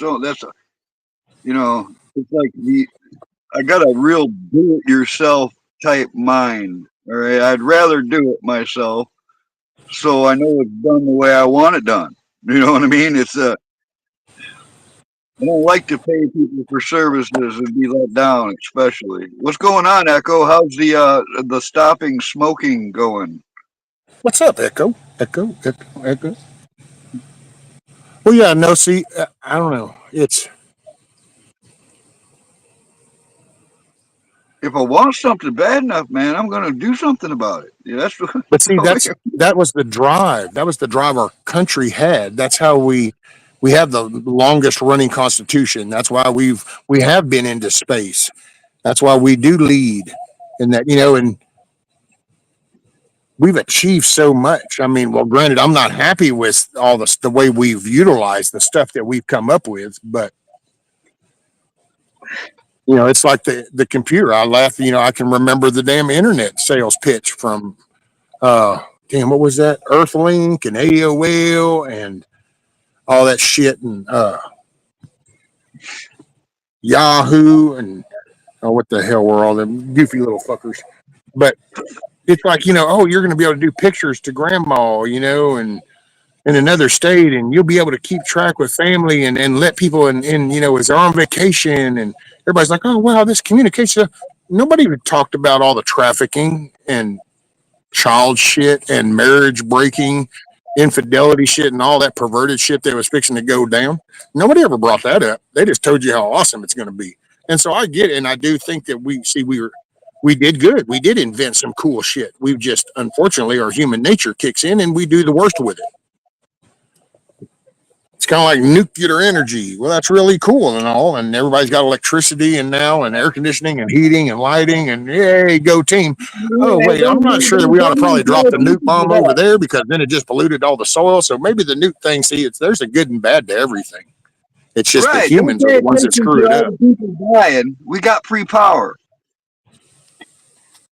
I don't even. Okay, no offense. I'm not putting this at you, Carl. It's just because of that topic. So just don't take what I'm fixing to say like directed at you.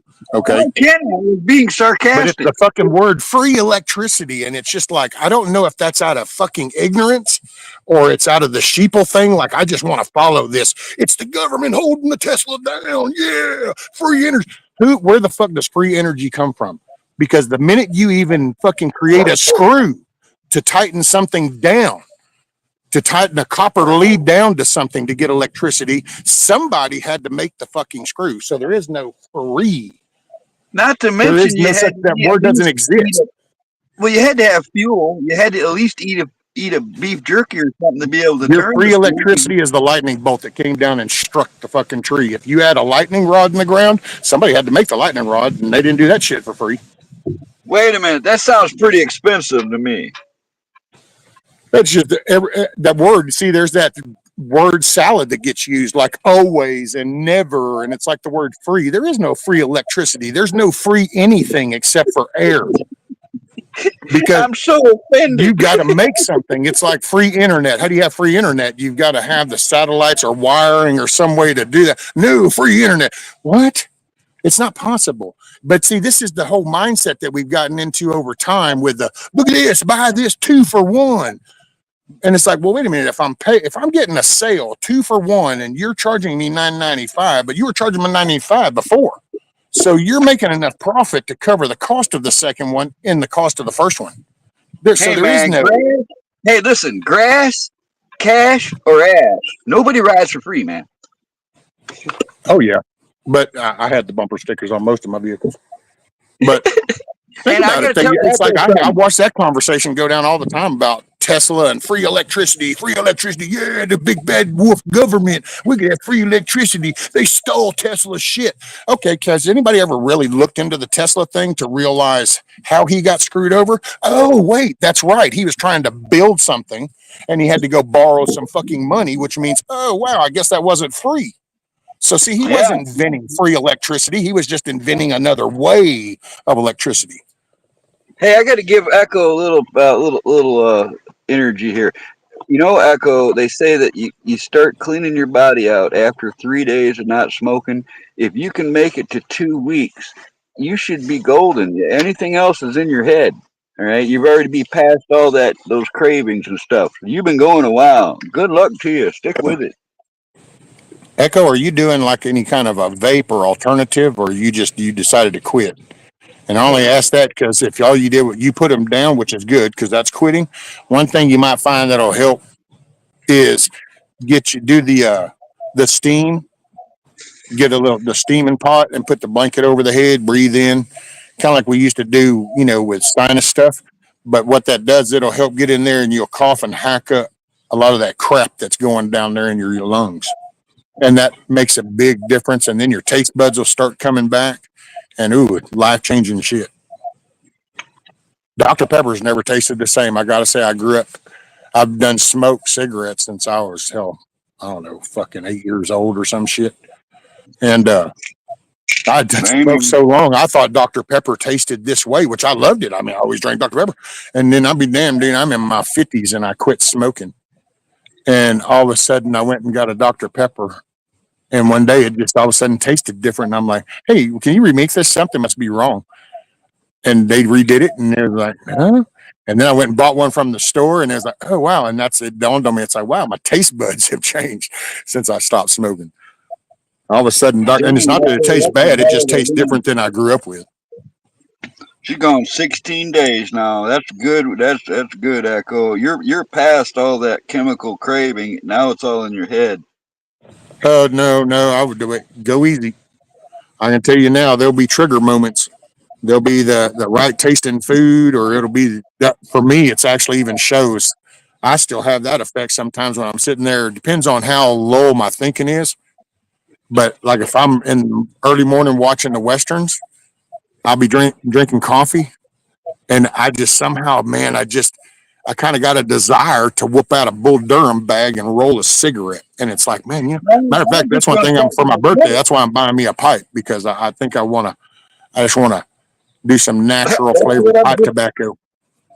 I tell you what, I just admit it. I like to smoke. Or I do. I know I do. I've always liked to smoke. I enjoy it. So that makes it even harder to quit. 16 days was cold turkey. Hey, yesterday was our 2 weeks since I got her. It was our.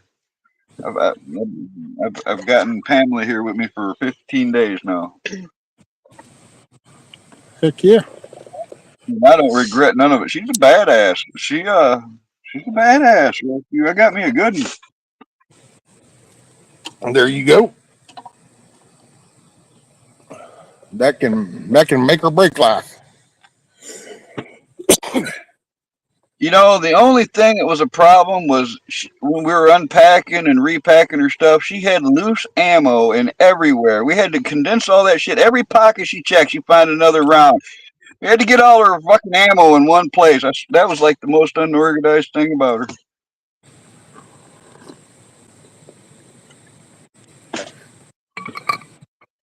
Loose ammo. That can cause a hazard, ma'am. It's all in the right place now. And just a little reminder of why that can be bad is because as ammo rolls around, and it sounds hard to do, but it's not so hard when you actually watch it. But if that lead starts getting a little bit routed around and loose from that casing, bad shit can happen inside the barrel as you pull the trigger. Absolutely. Those are the ones you take apart anyways and modify. Yeah. I went from 4 packs of Marlboro Reds to 0 in a day. Easy peasy. Easy peasy lemon squeezy. Oh, there goes Isla out after another. She's going to go tell the other cat. She must have saw it in the distance. Al, I can't even see the damn thing. Oh, wait, is that it over there? She had to run over to that fence, and she got that stance with her little curl tail like, yeah. And it's like, whatever, girl. Them cats are going to learn her secret, and then they're going to start antagonizing her ass. Well, I quit smoking several times a day. Every time you put one out. Right.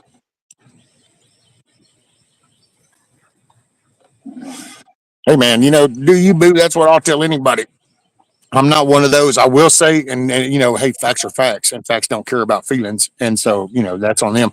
I will say, once you stop smoking, man, oh man, the reek of cigarettes just smells so nasty.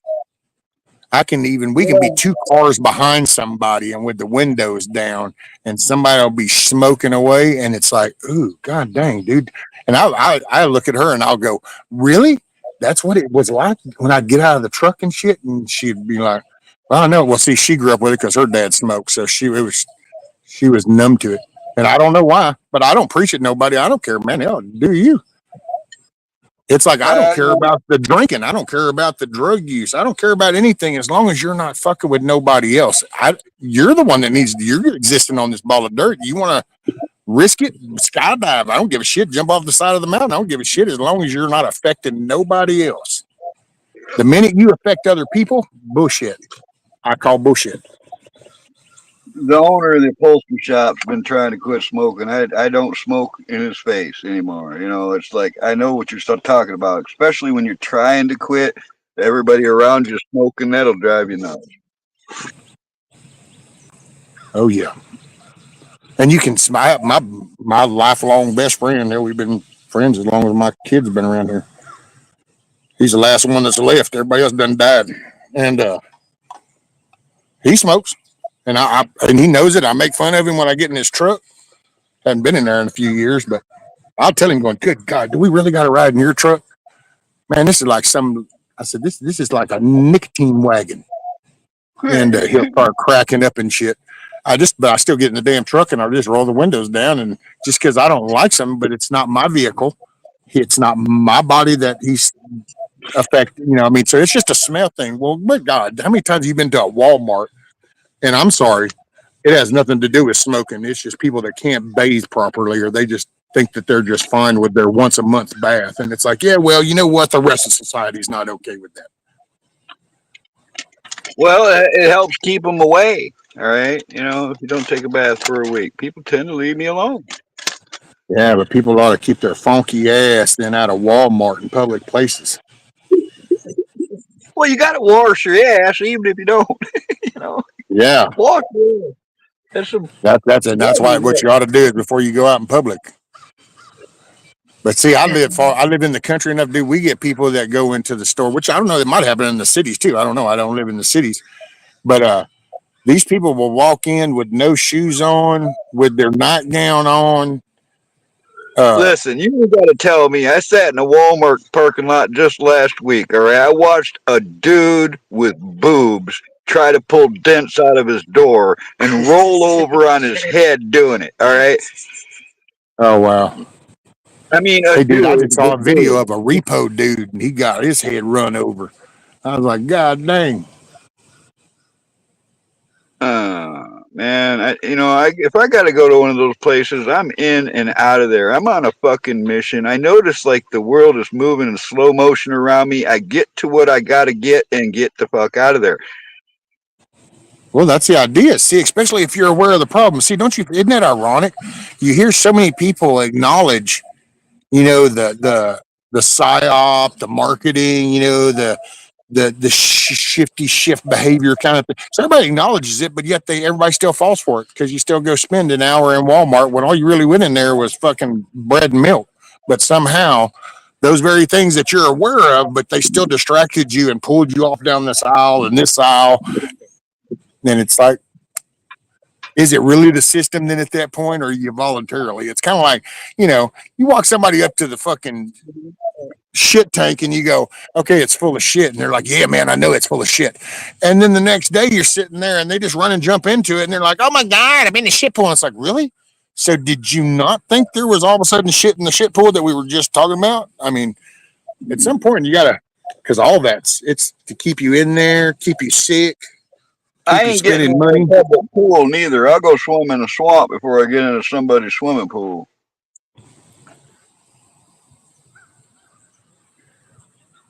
I don't know. I don't know if I want any pecker diving worms swimming up my ding ding. Well, you can wear a condom for that, like they did in Vietnam. Worry about Now that. they say those aren't 100% though. There's always that one that makes it through sometimes. Well, that's why you need duct tape. All right, Now duct tape fixes everything, they say. Which I gotta say, if you were to duct tape little bad boy up, I'm sure that there ain't nothing getting in, and of course you're going to be miserable as hell. And just when you think life can't get any worse, you're going to try to take the duct tape off and realize that it can get a whole lot worse. I don't know. I think something crawling up there could be worse than the duct tape. I think I'd pick duct tape. Not the removal. I don't know how much survives of the removal of duct tape. Well, it Haven't you ever depends on noticed it the leaves duct tape. half of the duct tape layer? Have you ever noticed that when you peel the duct tape off after a while? It's like half the strip half the glue stayed onto the duct tape part, but then there's the other half of the glue that stayed on the object. Now, wait a minute. Now, I kind of consider myself an expert on duct tape. All right, and I'll tell you why. I've got a Which roll color? of the first. I got a roll of the very first invented duct tape. All right, from World War II. It's a 6 inch wide roll that when I got it, it was the size of a front garden tractor tire. All right. I mean, like a 40-pound roll, and it's 6 inches wide. And this stuff, all right, it was made for patching bullet holes on the fuselage of airplanes in World War II. And this stuff, you put it on there, all right, you put that over somebody's mouth, it ain't coming off. All right, their lips are gonna fucking come off with it. All right. Now I've got some newer stuff from the Vietnam era. It's 5 inches wide. It was a little smaller roll, but the sticky is still pretty damn fucking good. All right, you can put that on canvas or a plastic tarp or something, and it's good to go for a couple years. Compare that to like the 80s and 90s duct tape. It's way better. Then you fall into this, what do they call it? Gorilla tape and the new duct tape with the T and all this. There's no comparison, dude. The newer the tape is, the shittier it is. All right. They Well, no, do not that's a make duct marketing tape. thing, though. I've realized that's all a marketing thing because all you got to do is change 10% of an item, and then you can rename it and resell it as something else. So when you think about it, they almost intentionally downgrade shit so that then they can just call it something else, and then they'll sell to those people. It's some bullshit, man. It's some Yeah, bullshit. I look for the vintage stuff. I could probably sell that roll of World War II duct tape for hundreds of I would bucks say just though, to collect it. I got to give credit to duct tape in the '80s. Really wasn't bad, and maybe that's biased. I will see. I confess up to my shit. See, that's a little biased. My stepdad worked for 3M, Yep. so I was probably a little partial. So maybe I It think was that the better. It was better. That's what I'm trying to tell you. The new shit, man, it comes apart in pieces and shit. You can't even rip it like you used to be able to rip duct tape. Oh, by the way, I can tell you right now, just reading text, Gma Merkel. Yeah, she's done felt some. She's felt the aggravation. I could tell by her little statement. Do not tape the effing mic cords to the floor. And it's like that's right because that shit is a pain to come up. And yeah, Rudy, did you see how close he is to them coals, dude? That dog is batshit crazy, man. What you want is something called adhesive remover. We use it in the upholstery shop all the time. If there's something sticky Alcohol, on something, well, this rubbing stuff alcohol. is no. It's on a different level. Trust me. It comes in a big can. It's called just plain old adhesive remover, and it's made by 3M, in fact. And this stuff, I mean, if there's a mark on the vinyl or something, even a new roll, it if it's gonna come out, this stuff will take it out. That's the only, and it will take duct tape residue right off of something. Yes, Gmo Merkel fingernail polish really does work the best. It's just that sometimes I will say it starts to because it will affect the surface of what you're taking it off of, so it can all Right, get gummy from it too. right. That's why we Oh, and use another the thing, adhesive fingernail polish is remover. good for removing the 3D printing lines in projects. So if you take a little bit of fingernail polish and put it in something, put your item on a platform and then put a cover over it and put that little bowl of something in there, give it a few seconds and the air in there because that's how the potency of fingernail polish remover is. But it'll start to smooth the lines out of 3D printed shit. It'll melt shit, certain stuff, certain plastics Yep. and stuff. That's why we use the adhesive remover. It won't damage the product, but it'll remove the adhesive.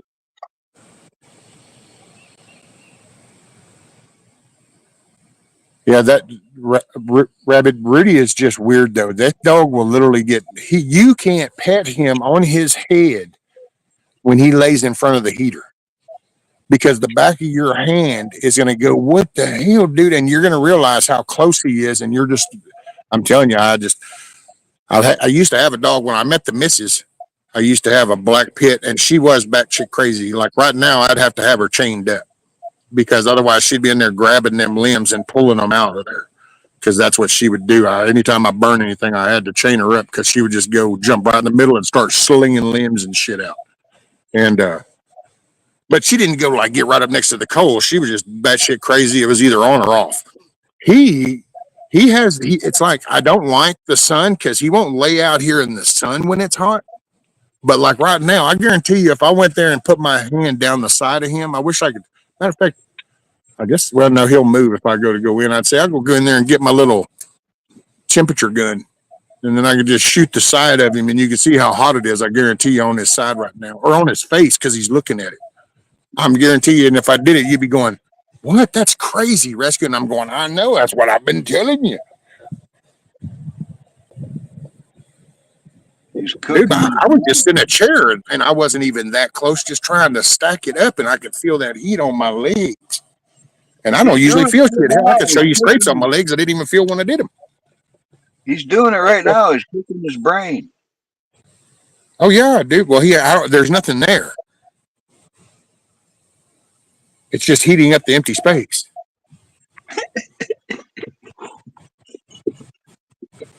I think he cooked that shit out years ago. I just didn't see it. And there it went. I love sweetbread. You ever have sweetbread on crackers? Not on crackers. That's Just really sweetbread. good, man. Cooked Why cow you put brain. the sweetbread on crackers? No, it's cow brain. It's really good. Oh, no, that's not. I don't know. That's not what I was thinking of. Sweetbread.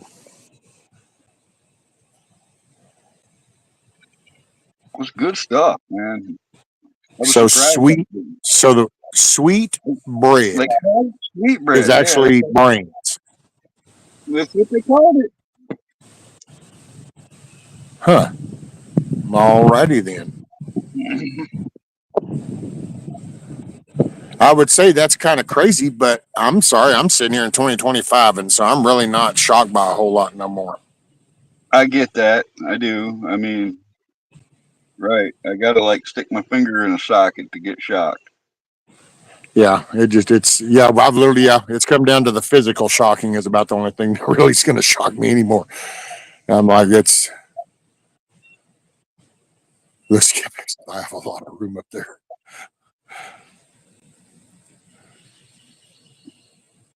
Oh wow, Rabbit says the Amish make it there. Now, so is that what you're talking about though, Rabbit? Or are you talking about cow brain? He said it's like gelatin based bologna. Yeah, okay. I see. It's amen. That was better than that. I mean, I don't think I've always like I don't lick that gelatin off the bologna. That doesn't taste good at all. It's a little salty. Well, I'm not against it. You know what? But here's my only thing with all these body parts that people enjoy. You know, pig's feet, cow brains, ears. I get it. That's cool. Just leave the rest of the shit for the other people like me. You can have the cow brains all you want. I just want the T-bone or the sirloin out the deal. I tried a bunch of stuff. All right, chitlins, they aren't good. Tripe, it's not good. Haggis, that's not good. Rocky Mountain oysters, they were okay. The weirdest thing I was goat's head soup because I was drinking and I ate the eyeball. And when the eyeball squirts in your mouth, that's a little weird. That's probably about the weirdest thing I've eaten, really. But I tried a bunch of different stuff. Do we? Well, there was in my youth. I didn't really care, dude. It was a fuel for the machine. I don't give a shit. What is it? Time to eat something here. What's that? Okay, okay, let's go. Then I kind of hit my picky part when I guess when we were raising the kids, I kind of got more selective. And now I'm a basic dude. I could literally just, you know what? Give me a Johnny every day, a peanut butter sandwich and a banana or an apple and a damn cup of orange juice and then just some water. And I don't give a shit. I'll eat it 3 times a day. I don't care anymore. Dude, I've been as long as it makes a turd, it's all good. I've been making fried peanut butter and jelly sandwiches. All right, I fry both sides of the bread brown in butter, and then I put the peanut butter on, a little bit of honey, and then the jelly on the other side. So you got the bread's browned on both sides, and man, it just I'm hooked. I tried those chocolate covered ants and the grasshoppers. I remember they used to sell those on Route 66 when I was a kid. And I used to, pretty much beg to get them because it tastes like chocolate to me with a little tang inside. Dude, I don't know how many bugs I ate just naturally growing up. I mean, you go riding a bike around down here through southeast Texas and South Texas and shit, and you're going to get all kinds of things from locusts to grasshoppers to flies to mosquitoes to love bugs. Oh my God, love bug Yeah, season if is the you, nastiest shit ever, dude. well, I've worked at them farms, so if you like honey, and if you've eaten honey, or if you've had apple cider or any apple product that was made at the farm, I guarantee you're eating bugs, right? Because they can't stay out. When they do a press, they they kill a lot of bees or whatever's in there, So you're kind of getting some bug anyways, whether you know it or not. Oh man, if you were to just actually watch how most of these damn processing plants for all this food, from the minute it's being created, mixed up into this, and then ran up over the tubing, matter of fact, when you drive down the road and you look over and see a refinery, just picture that could be your cream cheese going through those same type of lines and shit. And I mean, you just kind of, and you go, there was a time when I did have faith in people because I didn't really question a whole lot of the way y'all handled the food. But nowadays, I'm kind of going, I don't know, are you the same retarded person I see in the store? Well, that dude's probably got a job somewhere, and I wonder what that is. Or you watch some of this goofy ass shit on the social media, and you go, do you work somewhere? Like, do you work at Tyson Chicken? Do you work at Kraft? Where do you work? It's like, and then it's like, how much? Oh, yeah, that fell in the line right there. Damn, man, I ain't jumping in that. Fuck that shit. They don't pay me enough. Okay, and then there it goes, and somewhere along the way, it gets pumped down into the bag and wrapped up and off to the store it went. That's why you hear all the Well, stories of weird little metal shavings and shit and food and stuff and different products. It's because it's the wear and tear. If you look at the stainless line that most of all this food stuff runs down, and then what kind of shavings? Oh, that's right, you're getting stainless type alloy in your shit. And it's because, dude, yeah, I've they worked just, at enough restaurants. I've worked at plenty enough restaurants to know I don't want to eat at a restaurant, well, because and that I was know. then. See, that was then. Look at how people are today and realize I that those know. jobs, that's why I ain't flying. I wouldn't want to get on a plane. I'm sorry. How do I know the maintenance people are actually the same people that used to be there 10 years ago? Well, they're The probably thinking's carnival different. workers. That's probably who does the maintenance now. Is the carnival workers that are out of work. I don't trust it either. I'm not getting on a plane. That's the one thing I told Pamela. Just she couldn't get on a plane. No plane. I made her promise me no plane. Yeah, I ain't doing a plane. I don't know that I'd ever do a plane again. I don't know. I guess I'd have to see the bigger scope of the country itself change. Then go back to the hardworking. You're trying to raise a family. You want a home. You're what people would call the American dream kind of thing. Because now it's like nobody wants to own anything, don't want to have kids, and it's so upside down. But I don't think I could trust. I couldn't do it. I don't think I'll ever fly again. Those unless I take that back. My son's best buddy from growing up. Actually, just saw him during little man's birthday, and I even thought about asking him, going, "Hey man, how much would it cost for you to take me up flying, and then take a fly around?" Because he flies out of cut and shoot, I which is a used to real do it town. when I was young. All right, I flew a lot. All right, I've been in little planes and big planes. I've been in helicopters and all that shit. I got a picture of me getting out of a plane after they let me fly it. They didn't let me. I mean, I was like 7 years old. They didn't let me land or take off, but that dude was letting me do fucking whatever I wanted to do in the air, and it was a blast. But all right, I, in 1980, I was coming back from the Bahamas. Perfect sunny day, no clouds in the sky, nothing.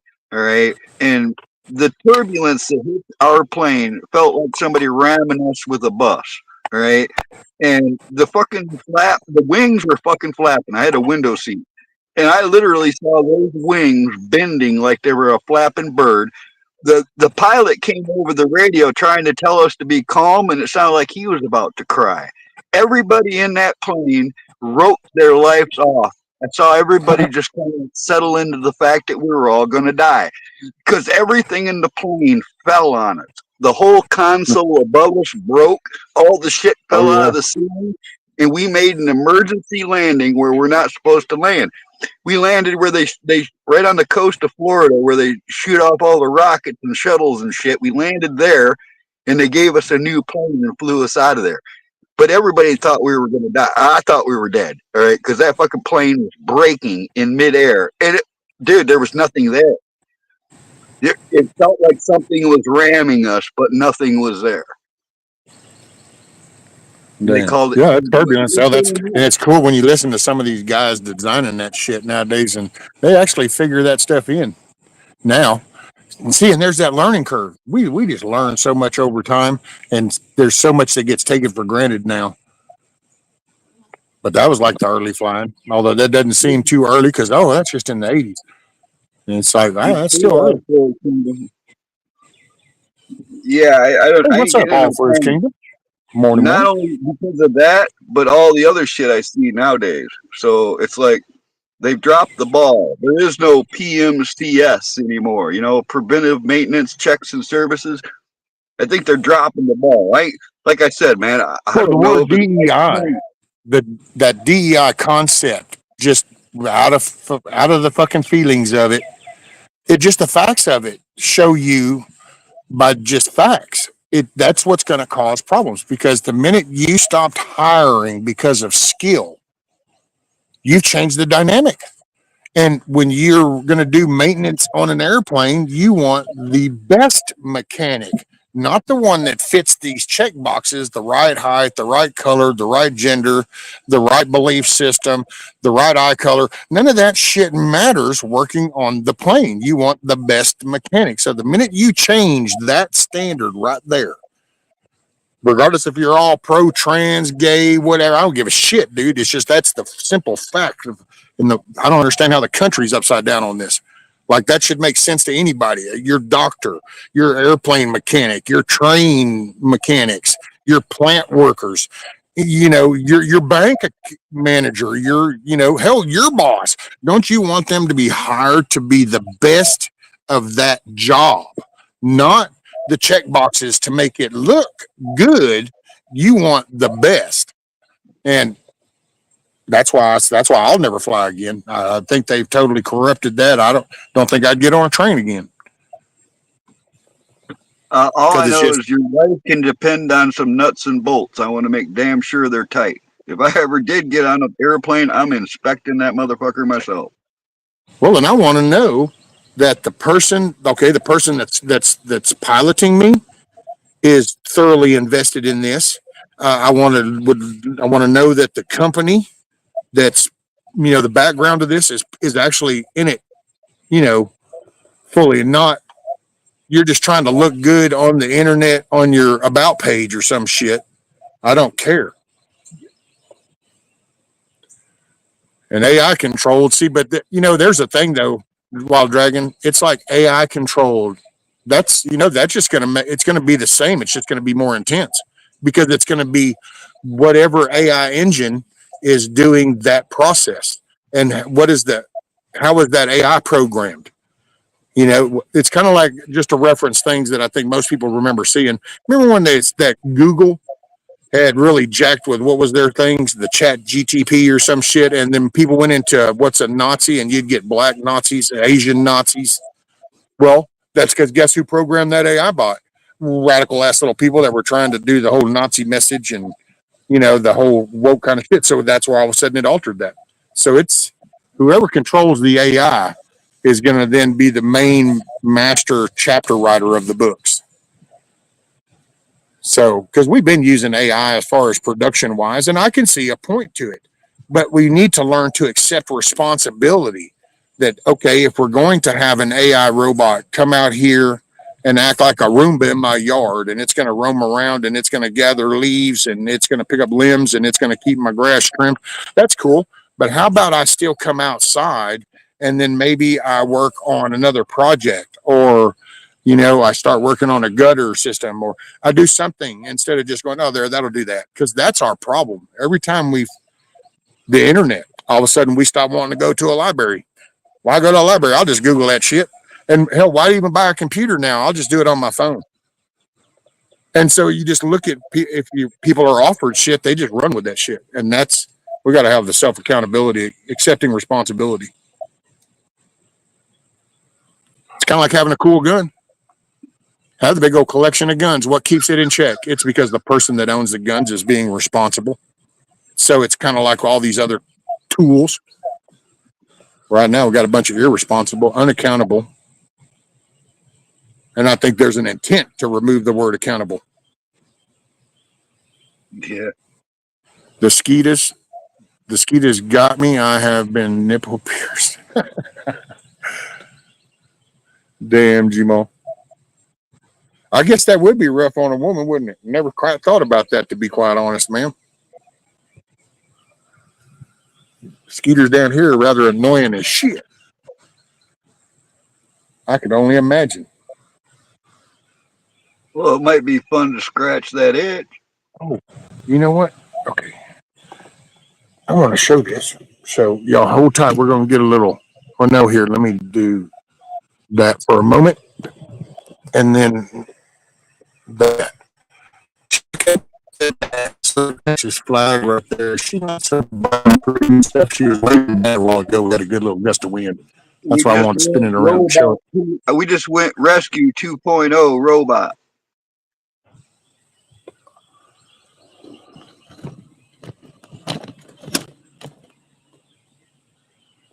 Okay, there we go. Am I back? Say, is that working? Arigato, Mr. Roboto. What is that? Ah, man. See, I said it in my head. I'm having a short circuit moment. Doriomigato, Mr. Roboto. There, I'll try to get it out. It's even funner hearing a Texas sing that. Chiefar, Doriomigato, Mr. Roboto.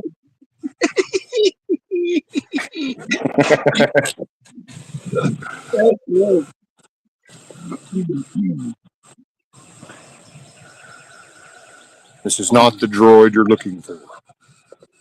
Move along.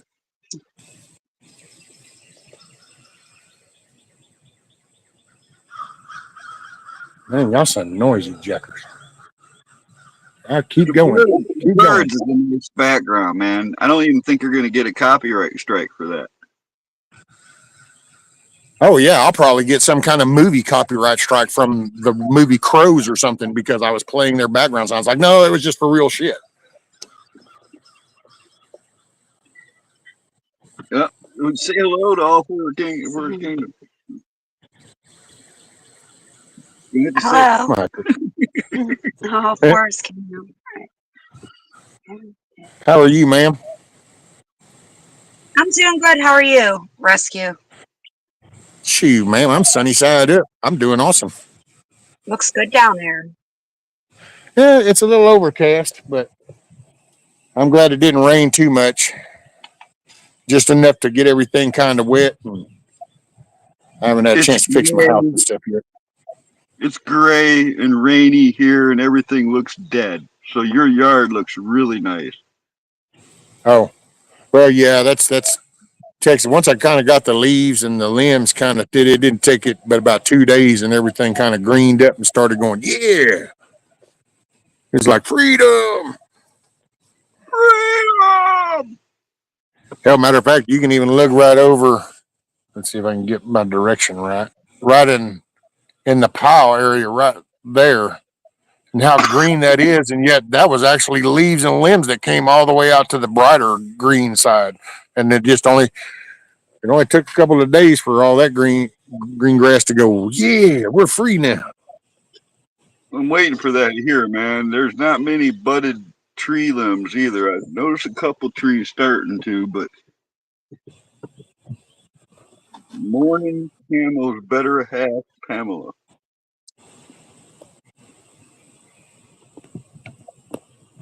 Yeah, morning camo's better half. Hi, I had Robin. coworkers that used to say that to the missus. Oh, there's Brian's better half. I It's like think if you only knew when the door was closed what really went down, you might think, no, I'm just thinking she's a cool lady. You know, I gotta say though, I think both of her halves are better than mine.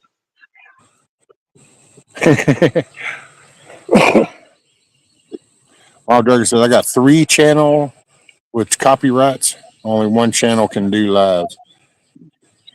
Man, you know, I got one warning from YouTube back in the day on the medical shit. And I think we were talking about the ivermectin shit. And of course, that's when that was some big hot ass trigger word and I just whatever. So they gave me the warning, like, oh, do. And then everything, man, is the copyright violations per se. I don't care because I'm not monetized. I'm not looking. I bitch about corporate entity to begin with. I'm not going to sit here and go, hey, go ahead. Hell, I would rather them. I wish they didn't show people ads on my shit right now. Because that's why I don't sign up. I don't want to join that AdSense. I think then you're a cog in the wheel. And I mean, yeah, it's like kind of like riding along on the gear of the wheel as it's going around, but you're going, yeah, the wheel's bad. And it's like, but you're a tooth in the wheel. I mean, it's. Hey, I want to read this quote because it's worth reading. Look What's up up, in the sky. XNYC? It's a bird. It's a plane. No, it's the flying fuck I didn't give. Able to more or faster than a speeding bullet, more powerful than a locomotive, able to leap tall buildings in a single bound. Hook up. What's up, No Quarter? What's up, XNYC? Morning, KP Heathen.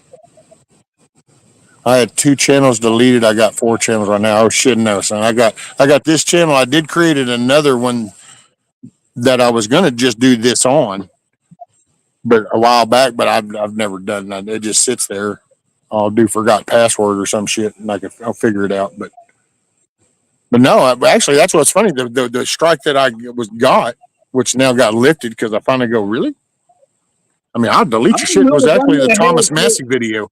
I copied that Thomas Massey video over here, and all of a sudden, that a year later, and I still find that so ironic that because the day that I put it up, posted it, and I had talked about it, I was literally right over there cutting on the first pile of tree limbs that had fallen that Mayhem came down and helped me clean up.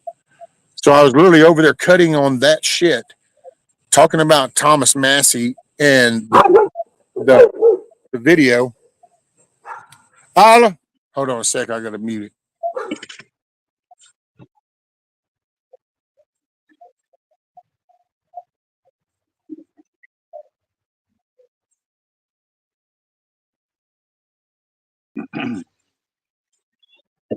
What's up, KP?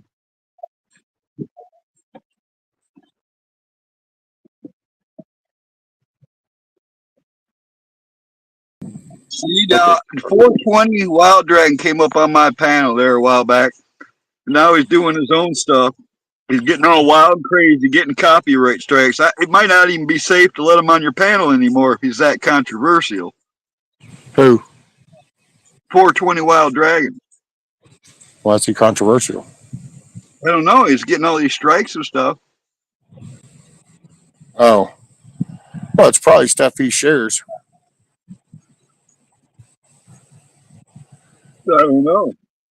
It might be. Yeah, right. See, this is when you get. I'm sorry. Let's all do an intelligence test. Oh, hey, didn't it just rain last night? Yeah. Okay, cool. Because I'm going to mow in the morning. What? Yeah. Copyright for music. Oh yeah. Oh yeah. Okay. See, I get copyright violations for that. I don't care. Every damn stream I've ever done. I got copyright. Yeah, but I got entire live streams taken down for shit like medical misinformation and all kind. They got their excuses. They want to take your shit down. They will. Well, when it comes to the music side of things, it's the greedy ass labels. I mean, YouTube gives you the warning because somebody goes, "Hey, I don't want to making money off my shit," so then they just pretty much go, "Okay, well, they're not making money off of it." But if the label people want to push it, then you can get the actual strike, and then you get the Okay, you're timed out because they bitched and whined. Did happen. That's what happened to me with the Thomas Massey video. It's just, but that's what, and there are some labels that, well, and that's what. Matter of fact, you've heard it. Hell, who is it that does the big label for Billy Thorpe, Children of the Sun? You can't even get like Billy 30 Thorpe? seconds into that song before it shuts the stream down Talking about because that one it's, hit wonder, Billy Thorpe. yeah, Children of the Sun. That's what I said. Yeah. But 30 seconds into that intro, and they'll shut the stream down. And it's just like, that's because that one's been filed under such a biggest whiny ass. Heaven forbid. And there's some other of the popular songs. That's what kind of sucks, man, because hell, I could cut loose on it, and especially some of the good classic rock. That's what's really sad. It's some of that, which I'm sure that if I was really into rap, it's probably happening to the rap people too. But Well, just sing it yourself, Rescue. that would be a no bueno por caca, sir. You sabe? Guano Loco. I might not be a smart man, Jenny, but I know what stupid is. Oh yeah.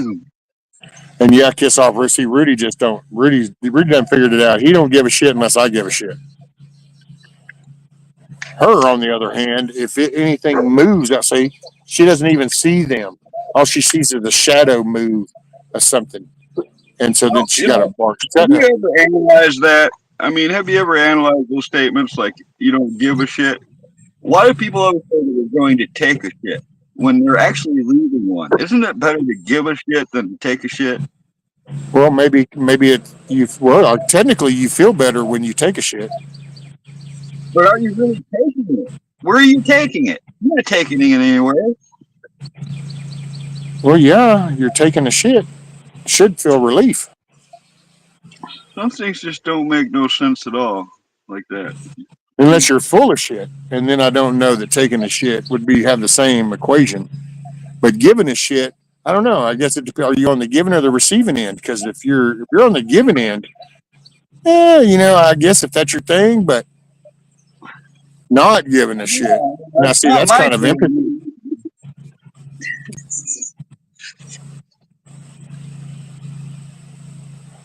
I have over 500 music videos myself.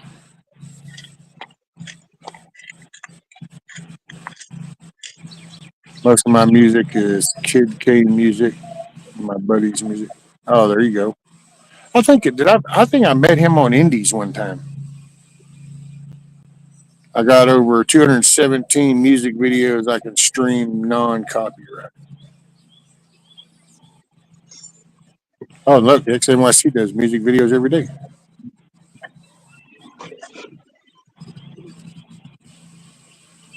Me, I just played my shit. I will say that when it comes to streaming, I think sometimes people make a mistake by playing the video in the background from YouTube while they're streaming on YouTube, and seeing that's so easy for the algorithm to pick up. Where that's why I play mine from my own computer, and then that way the algorithm has to dig through it. It takes it a minute before it finds me. It really, I've seen it work just as quick without the video. I remember one time, this has been a few years ago, but the full Monty, me and Monty did a stream. He was like, "Carl, I got this channel. I just want to kill it." I'm like, "What do you mean? Let's just go have fun on this channel until it dies."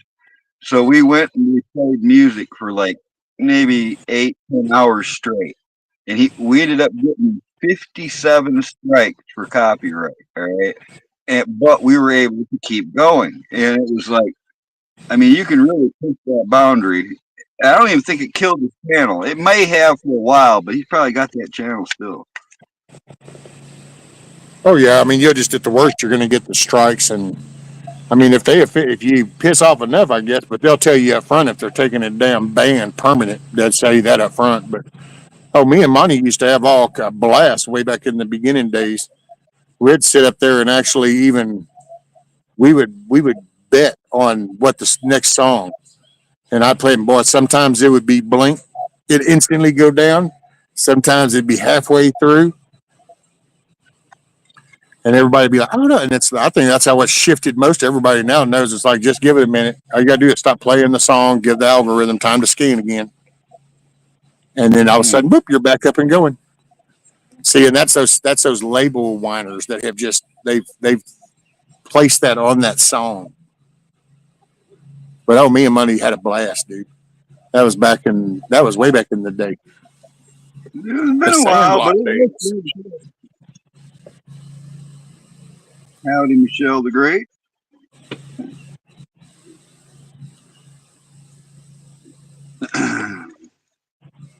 That's all, just the idea for me is just to have fun with this.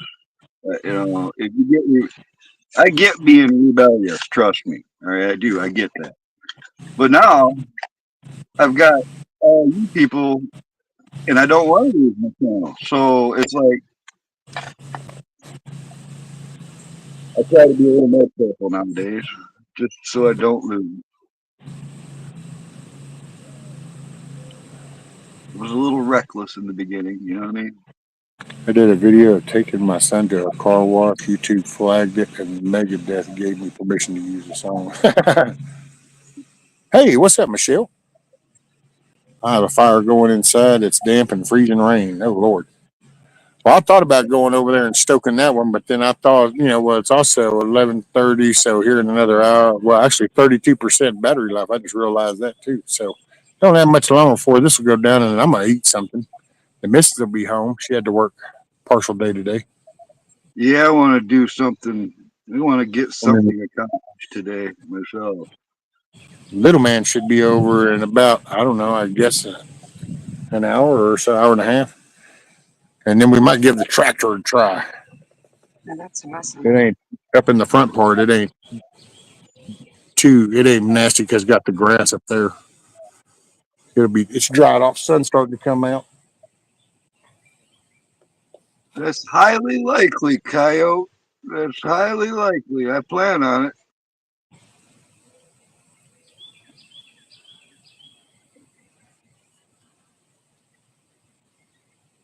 I'm making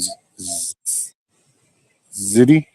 Is it 11 morning fire? I'm making ziti. Is that ziti today? Is that the word, Michelle? Ziti? Or ziti? Oh, Sounds Greek to me. man, that Ohio thing is just so far away. It's like the North Carolina thing, so far away, dude. What a trip. And just beyond the capabilities, it's just the means. Well, I like the Z. idea of the long trips. I like that What is part. it, dude? Oh, a pasta. You just got to know that you got everything you need for a long trip, like a sound vehicle and enough funds in case of an emergency, all that stuff. If you're going to travel like that.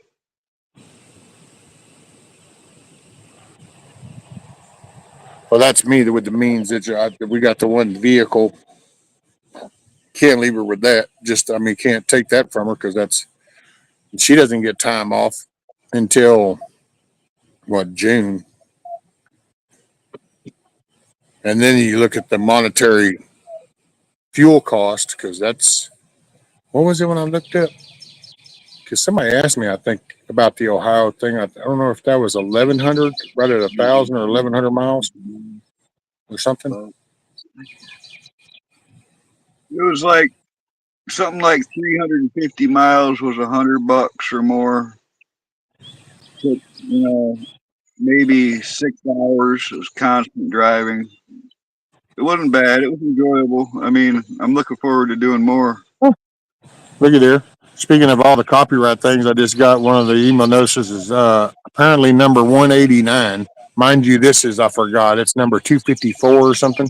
So I just got another one. They just roll in every day. I always get them because hell, I streamed so much in the beginning. And so here's number 189, Bewildered Friday. There's a copyright. Hmm.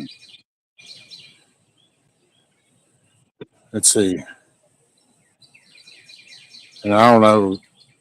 I don't ever look them up. I don't give a shit anymore. Hell, I get them, like I said, every day, sometimes multiple times a day. They'll find shit. Sandlot number 96. And it's like, really? Because hell, there was 187 of just the actual numbered episodes of Sandlot. And then there was just like a good couple of dozen that just lingered in there. And now I'm already at number 254 on the Cluckin Alamo side of things. So, and yet there's number 180, whatever. It's like, That's whatever. quite a few. That's quite a few. And they just keep coming. No, you got this violation. I don't, whatever, man. Can you just, I don't care. So why let me know? But they do. They somehow feel 3 the need. lives. They gave me strikes on my first 3 lives and took them down forever. I can't even watch them. All right. I don't know how that's going to do. They've done that a couple other times since. Yeah. So that's Rabbit's chicks that he's hatched so far. I don't know how that's looking. Sorry, can't do no better. I'm sitting outside with a tablet and a phone. Can't share shit on the tablet like you do on a PC. Yeah, that's another project. Hooking my computer system back up in here.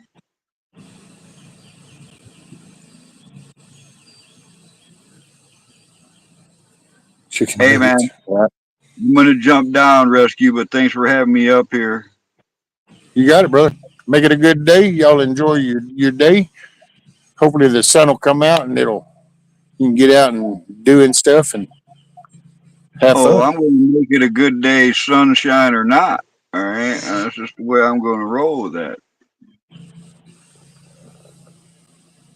I love everybody. I'll see y'all somewhere soon. All right, brother. Be safe. Keep your head on a swivel. Miss Pamela, make a good day of it. Yes, sir. What are y'all doing? Oh, I didn't know where they went. Hey, what's up, Firefly? Outside cutting down the wisteria that's taking over a monster pine. Oh, dang. What a good doggone alert. Oh, yeah. Well, one's chilled and really good. The other one is just schizophrenic. So around 300 worth of fuel for me to run there. Not bad.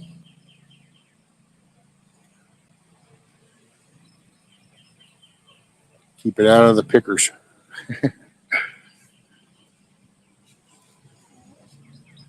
Let's see. What is this? Oh, 2.5 hours. I'm at 29% battery life. So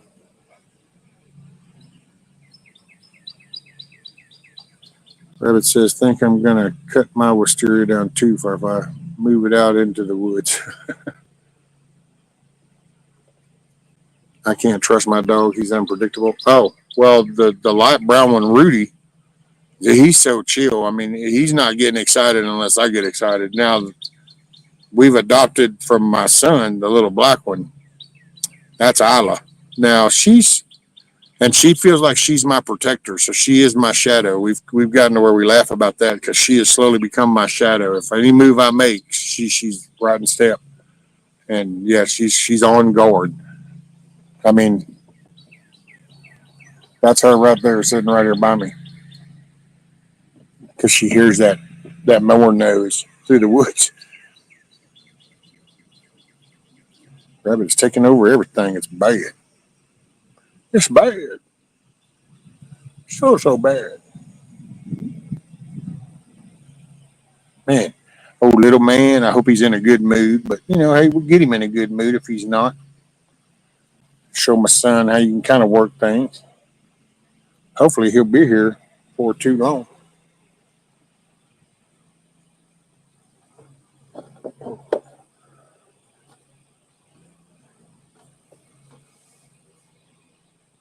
Hey, got a little something done. Got that pile done. I do have to wait for it to dry up a little bit so I can get over there to the other pile because I can't quite head over there. I'll leave ruts and stuff and I'll get stuck. So I have to give that a couple of days. But now I can create me another big old pile, and then I'll do this again on another day. Kiss off says, Rescue, have a great rest of your day. Hugs. Yes, ma'am. Hugs to you. Tell Chuck I said hi. Y'all make a good day of it, ma'am. I'd like to get some bamboo for down by my little stream. Oh, I wish I could do bamboo all right there in the whole back and just let it get so tall it blocks all that view off right back there. That way, we wouldn't even see none of that. It'd be just like bamboo. Be like, yeah, there we go. Such a better picture. I have a lot of that hillbilly corn ribbit. Whew. Hey, it's 11:45, and you're here, which means you're breathing, your heart's pumping. That means you have the capabilities of making it a good day. Just remember, you can do whatever you put your mind to. Hey, I'm gonna go have me some lunch, and then get things straightened up, and ready for little man to get here hopefully shortly. Y'all make a good day of it. Appreciate you being here. Take care.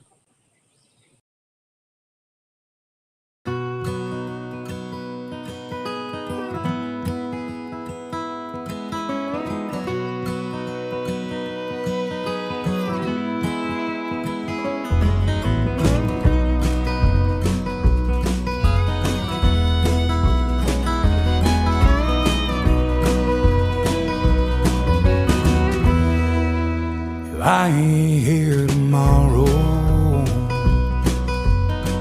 If the good Lord says it's my time to go,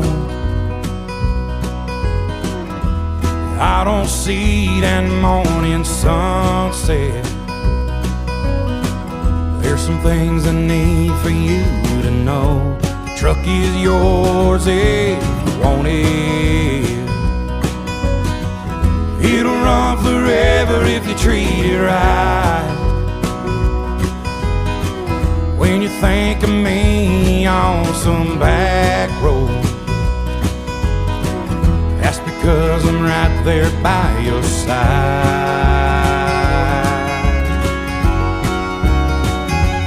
Chase your dreams until you catch on. Leave your doubts in a cloud of dust.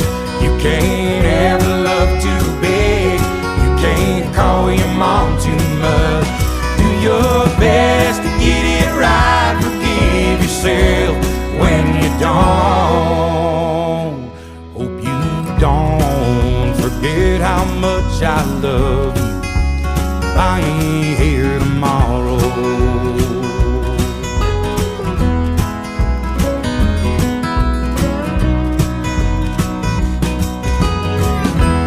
Don't let life turn you bitter.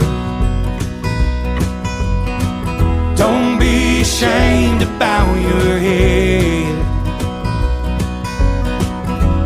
Take it easy on the liquor. Remember what it did to your granddad.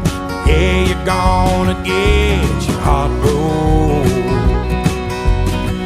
but a couple of tears don't make you weep. Gonna find that girl God made just for you.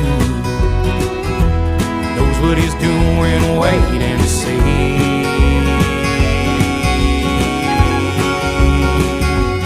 Chase your dreams until you catch on. Leave your doubts in a cloud of dust. You can't ever love too big. You can't call your mom too much. Do your best to get it right. Forgive yourself when you don't. Hope you don't forget how much I love you. I ain't here tomorrow.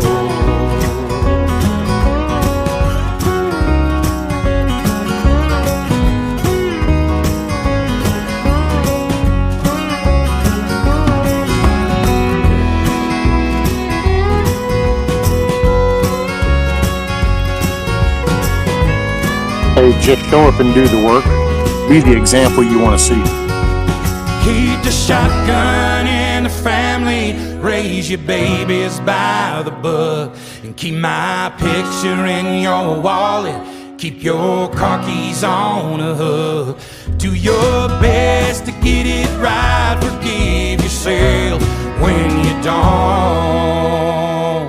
Please don't ever forget how much I love